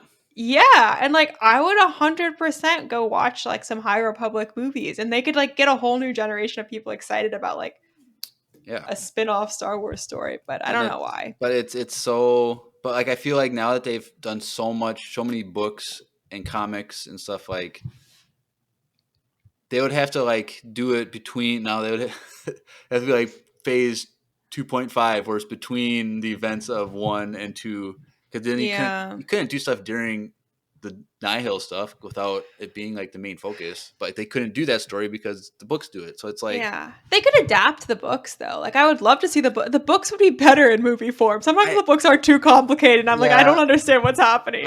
I would love to see these books in like a movie form, but it's also like I already know what's gonna happen.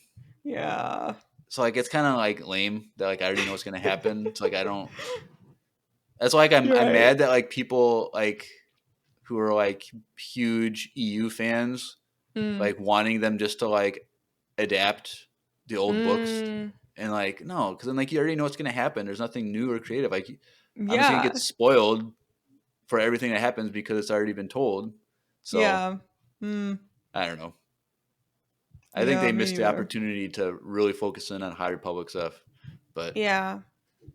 Maybe it's not too late. Like who knows? Maybe but in like a couple we're getting a years. Mandalorian Grogu movie. Yeah, Whoopee! Grogu, Yay! Grogu, Grogu. Okay. Awesome. Well, I didn't like really have anything else important to say. I did just have a plug if people want another short comic to read, like in the same sort of realm of like these tie into phase 3 comics. There is a 2-issue comic called Eye of the Storm, which gives a bit more background on Marcion Rowe and his like the history of his species, the Eveready, and like a bit more about their connection to the Nameless and like their vendetta against the Jedi. If you want the full backstory, you got to go read the books in phase 2, which I forget what they're called, like Path of Deceit and like something Yeah, else. something like that. Yeah. But this is like really quick. You could read it in like 15 minutes and it's pretty good. It's funny because listening to the audiobook, Yeah. I really thought that Markion Rowe's voice sounded a lot like Christoph Waltz. You know what I'm talking about? Not really. Have you seen like Django Unchained? No. No. I'm sorry. I think you might recognize him if you looked him up, but he's like from Germany or Austria or something. So Okay. he has that. He sounds almost the same as Mark Thompson's rendition of Markion Yeah. Rowe, which is so like they could cast, but he's kind of like he's probably in his 60s, so I don't know how old Markion is, but Yeah, I don't know either. Tell me your thoughts on Markion though. Like what do you think about him as a villain?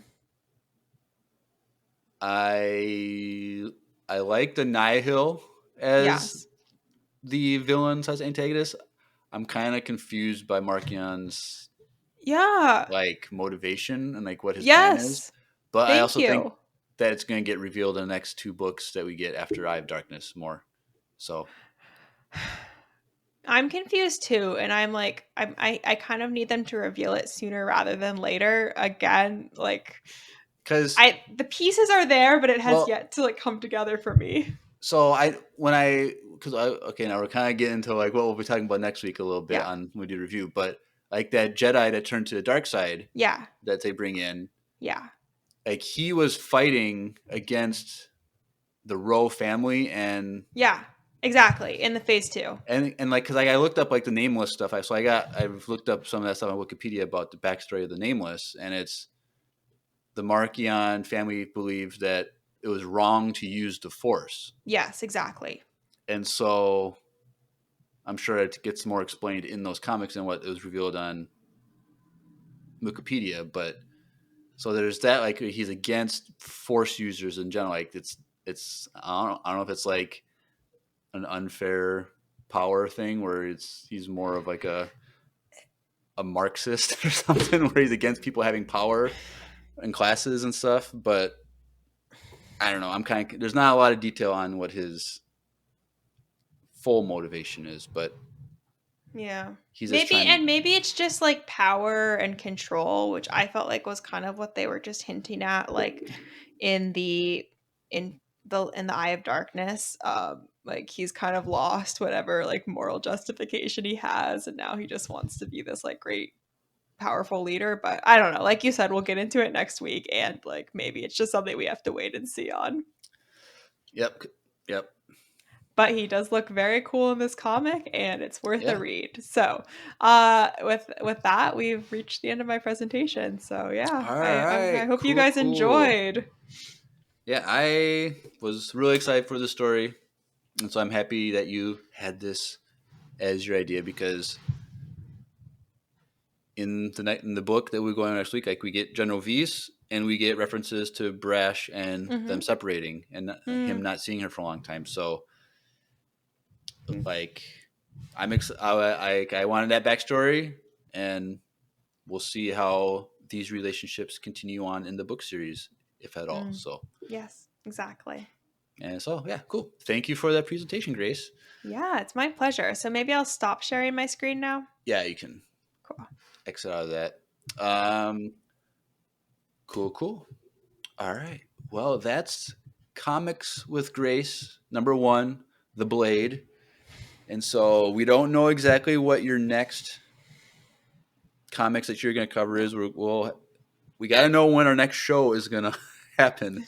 So hopefully in the next soon while we'll be getting a trailer for probably Skeleton Crew, which is probably the next show, which is I think any day, any week now, we should be getting a trailer or anything like something like that for that. So we'll get a better timeline for when we can have you on next. Now, if it's going to be like another 4 months until that comes out, then maybe we'll have you on another couple times before the show. But we'll let you know. And like I said, if you're listening to this on Spotify and you want, or even if on YouTube or whatever, put comments like, what do you want to be covered? What comics have you read or are curious about that you would like Grace to cover? Because I'm open to anything because this is the only comic I know. So like, there's all kinds of stuff that I'm excited to, but like it also has to be probably more of a shorter story because we can't do all the Vader comics in one sitting and stuff like that. So because we know you're super busy with law school and your own life, so we can't like have you on every week. But I would love to discuss Vader comics. Everyone read the Vader comics, and also again, like if you want us to do a longer comic run, but you like know a specific section of it and want to recommend that section, that would be great. I'm really happy to read people's recommendations. Like it would be fun for me, especially if it's stuff that I haven't looked at super deeply before. You could start your own podcast. Oh man, I don't know, guys. Every week you do something on one single issue. It wouldn't be the same if it wasn't Empire Radio. Let's be honest. You're right. You're nothing without us, Grace. Exactly. Say no more. All right, cool. Well, that's the end of that portion. But as always, we have to end with voicemails because that's everyone's favorite part of every episode. So let's transition over to voicemail time.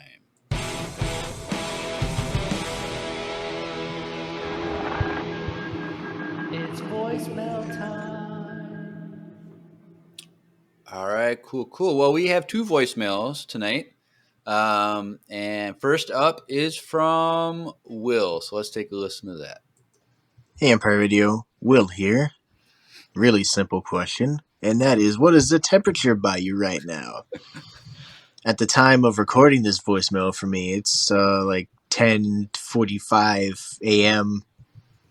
It's like 25 degrees.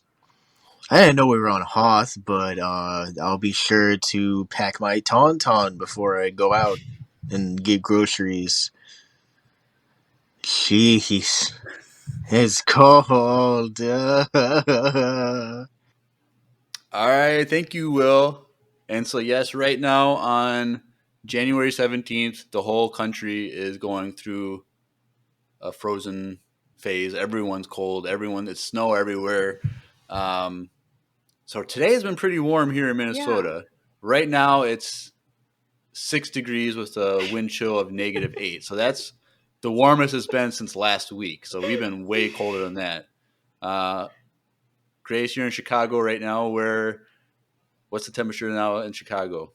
Yeah, it's actually so warm. It's 20 degrees. I don't know how to check on the wind chill, but yeah, similarly, it's been like in the negatives for us pretty much every day this last week / over the weekend. So 20 degrees. Like I walked outside today and I didn't feel like I was going to die. Like I basically feel like it's time to bring out like shorts and a t-shirt. So we're doing well here. So how's your experience with the snow? Because I know Chicago got a lot of snow. Because Minnesota, we only got like an inch over that big snowstorm, but you guys got hit pretty hard. Yeah, we got some. It wasn't as exciting as I was hoping, and they cleared it away so quickly. Like they're too efficient with the snow control here. I was disappointed. I wanted school to be canceled. Oh, that's not gonna. There'll be like a foot of snow, and they're not gonna cancel. Yeah, So how lame. So it's a lot worse in Minnesota. Like if it's not like over 12 inches, like they're not gonna cancel school. But yeah, so like it was a lot colder over the weekend. I think on Sunday the wind chill was -38 for us. Oh my gosh. And so I don't mind it. I think if you know what you're doing, how to bundle yourself up, it's not that bad. Like I get a family gives me a ride to church in the morning on Sundays, but they couldn't this past week, so I had to take the bus.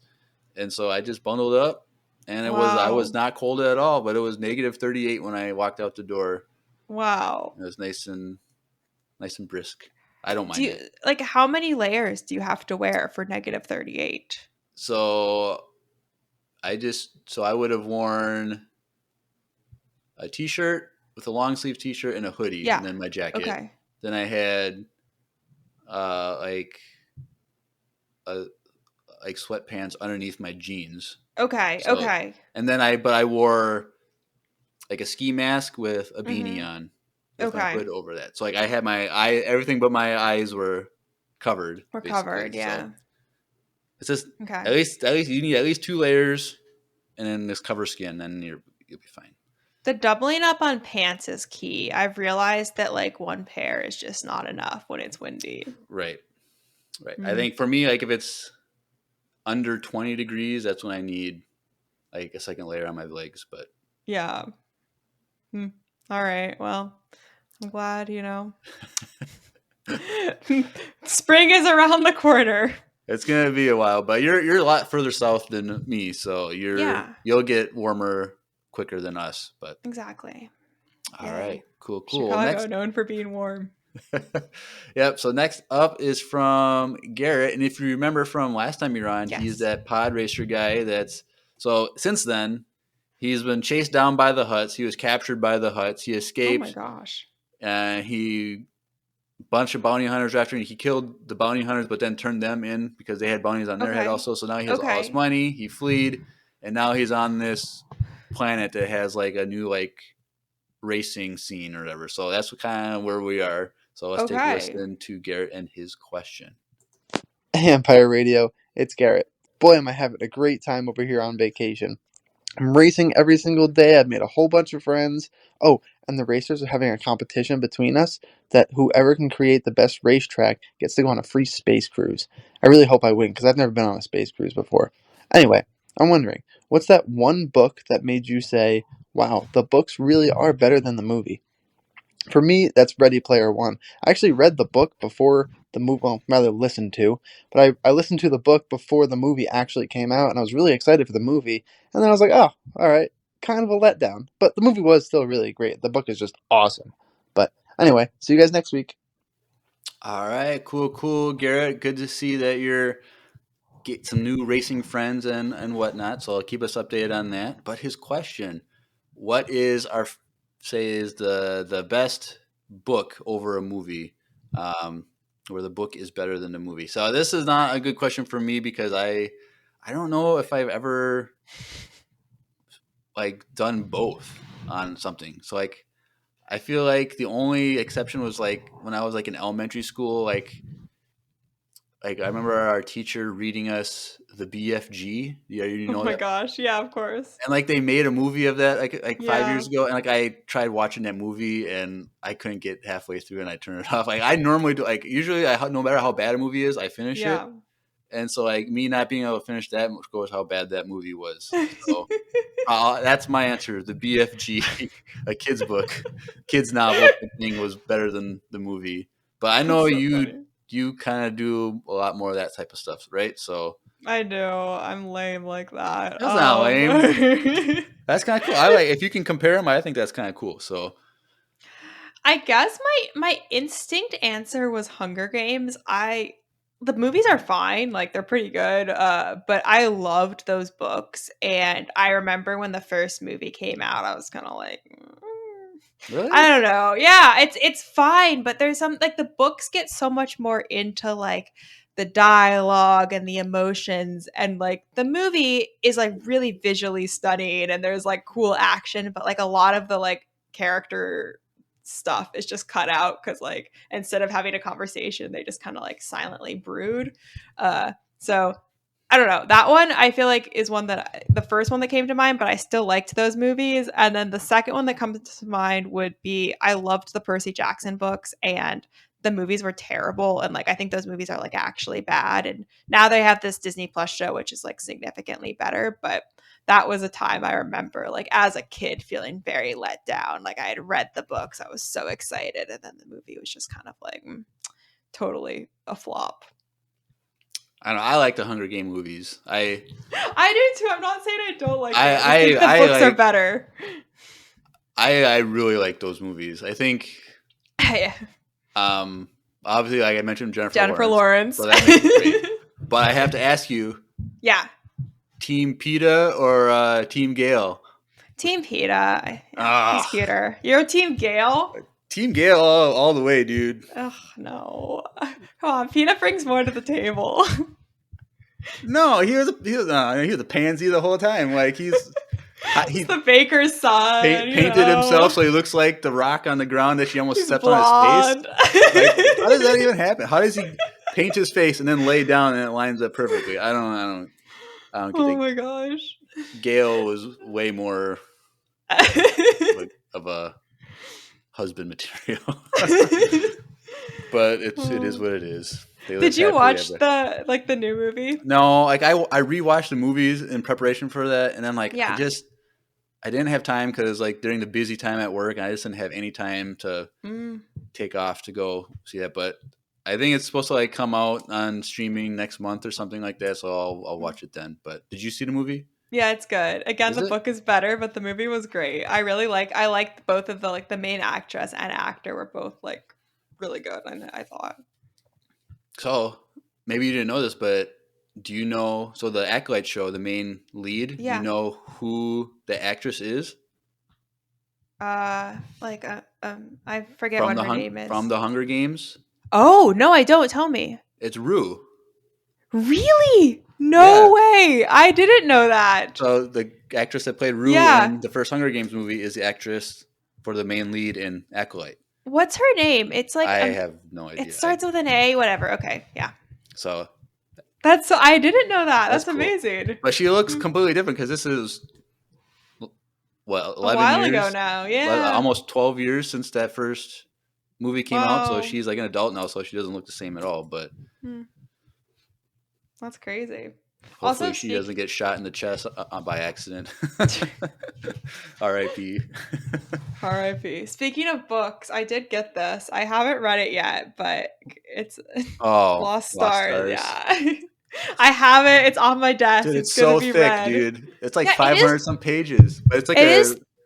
middle school, high school story, like reading Yeah, level, I think. It's kind of big, and like there isn't an audiobook, and usually when that's like a book I'm a little less invested in, I'll just listen to it so it goes quicker. But like I'm gonna have to sit down and read this one, so I'll do it. I'll do it for you guys, but I'm Well, I not think sure when. we unofficially plan to do it for Valentine's Day of next year, 2025, Okay, well, because we're doing Dark Disciple for Valentine's yeah. Day next month this year. So Have you started reading it yet? I have not, because I just finished Eye of Darkness yesterday, and I have to.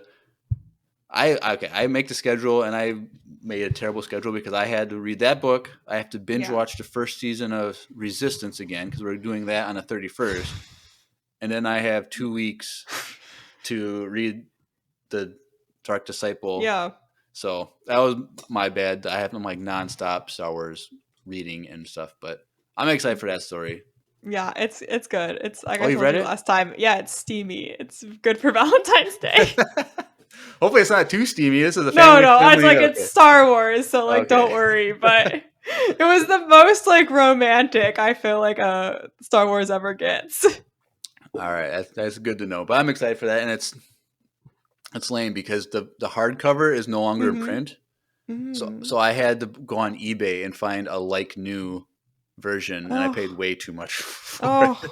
But I'm doing it for you, the fans, everyone. So Yes. you better listen to that episode because I spent a lot. Because then I'm also doing the audiobook, so I'm all together. I'm spending like I know. $65 for this book. What? It was Oh no. the guy was $50 on Amazon or on eBay. And I'm like, I was like, can you take 30? Yeah. And he's like, It's a book. I'll do 40. I'm like, gosh, dang it.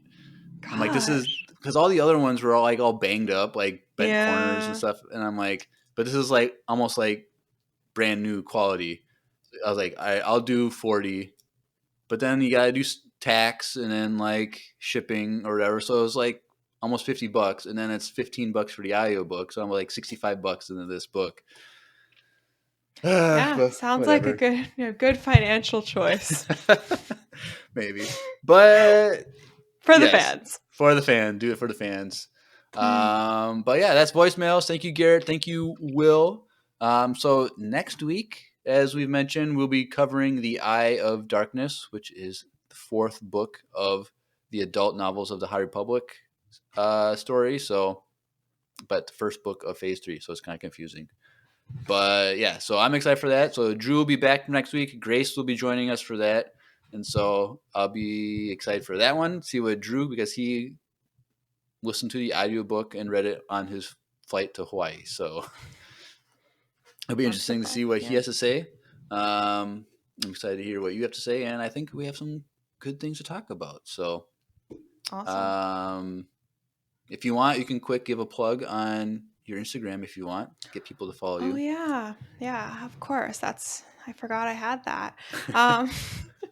Yeah, if you're interested in following my Instagram account where I post generally Star Wars related things, occasionally other nerd culture related things, and a lot of or law school textbook things like you did. Yeah, or law school. Sometimes I just post things that I think are funny and like hope that other people on the internet will share and laughing at them with me. Not a lot of I people laughed do. at that. Oh, thank you. So I paused it like so I could read the whole thing. Like I never thought of that before. That's kind of true. Thank you. Because sometimes I send them to my friends and they just look like, "What are you doing, Grace?" So thank you for the validation, Jeremiah. Yep. It's gals underscore of the galaxy. It's a cosplay Instagram, but it has a little bit of everything sprinkled in. So would Yeah. love for you guys to join me there. I'm still expecting you to do a Leia cosplay in the cold snow. Yes. I'm waiting for that. So if you can muster out the thin layers of whatever costume you Yeah, have. I have to be honest with you. I too wanted to do that cosplay, and I accidentally left that one at home with Oh my parents. no! So I'm not sure how I'm gonna swing it. I have the like Leia blaster. I have it with me here actually. So I have part of Oh, cool. the cosplay, but I need to figure out how to get the rest of it so I can take advantage of the snow. All right. Cool. All right. Well, if you are listening and you want to get connected with Empire Radio, there's a link in the description. It's the links.co/Empire Radio. Link spelled with 2 I's, and it's a landing page for everything Empire Radio. So follow us on Instagram, Facebook, Twitch. We live stream when Drew's here. We do live stream on Twitch every episode. Video versions of every episode are on YouTube as well, usually a day or two after we record.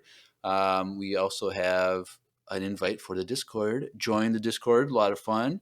If there's anything you want to talk about Star Wars, there's always a channel that you can jump into and just start talking, and people will usually chime in as well. What else we got? We have our fan email, so if you ever want to send us an email or whatever, you can do that. We have the link for the voicemail. So if you've never sent in a voicemail, what are you doing with your life? Send us a voicemail. Grace, you can send us a voicemail. We'd love to hear from you. Randomly pop in and out. I don't even know how to do a voicemail, but I should try. You're right. Just come up with a question. All you gotta do is like, what's your favorite whatever? We've been doing voicemails for 3 years now, so we've gotten a lot of questions. So great. But I'm sure you could just Google random questions like how to ask a question. Okay. Icebreaker questions. You'll find something there you could probably send us. But yeah, anyone can send us a voicemail as long as it's family friendly. We will definitely play it. And we love our international audience. So if you have a cool accent from another country, we want to hear that too. And then say if English is not your first language, we want to hear you say, "May the force be with you" in your language. And finally, there's a link for needlesslynerdy.com, which is an entertainment network that we are a part of. So if you like all things nerdy, go check out them because they have other podcasts, articles, and stuff on that, other nerdy content. So if you're sick of listening to Empire Radio and you want something new, go check them out.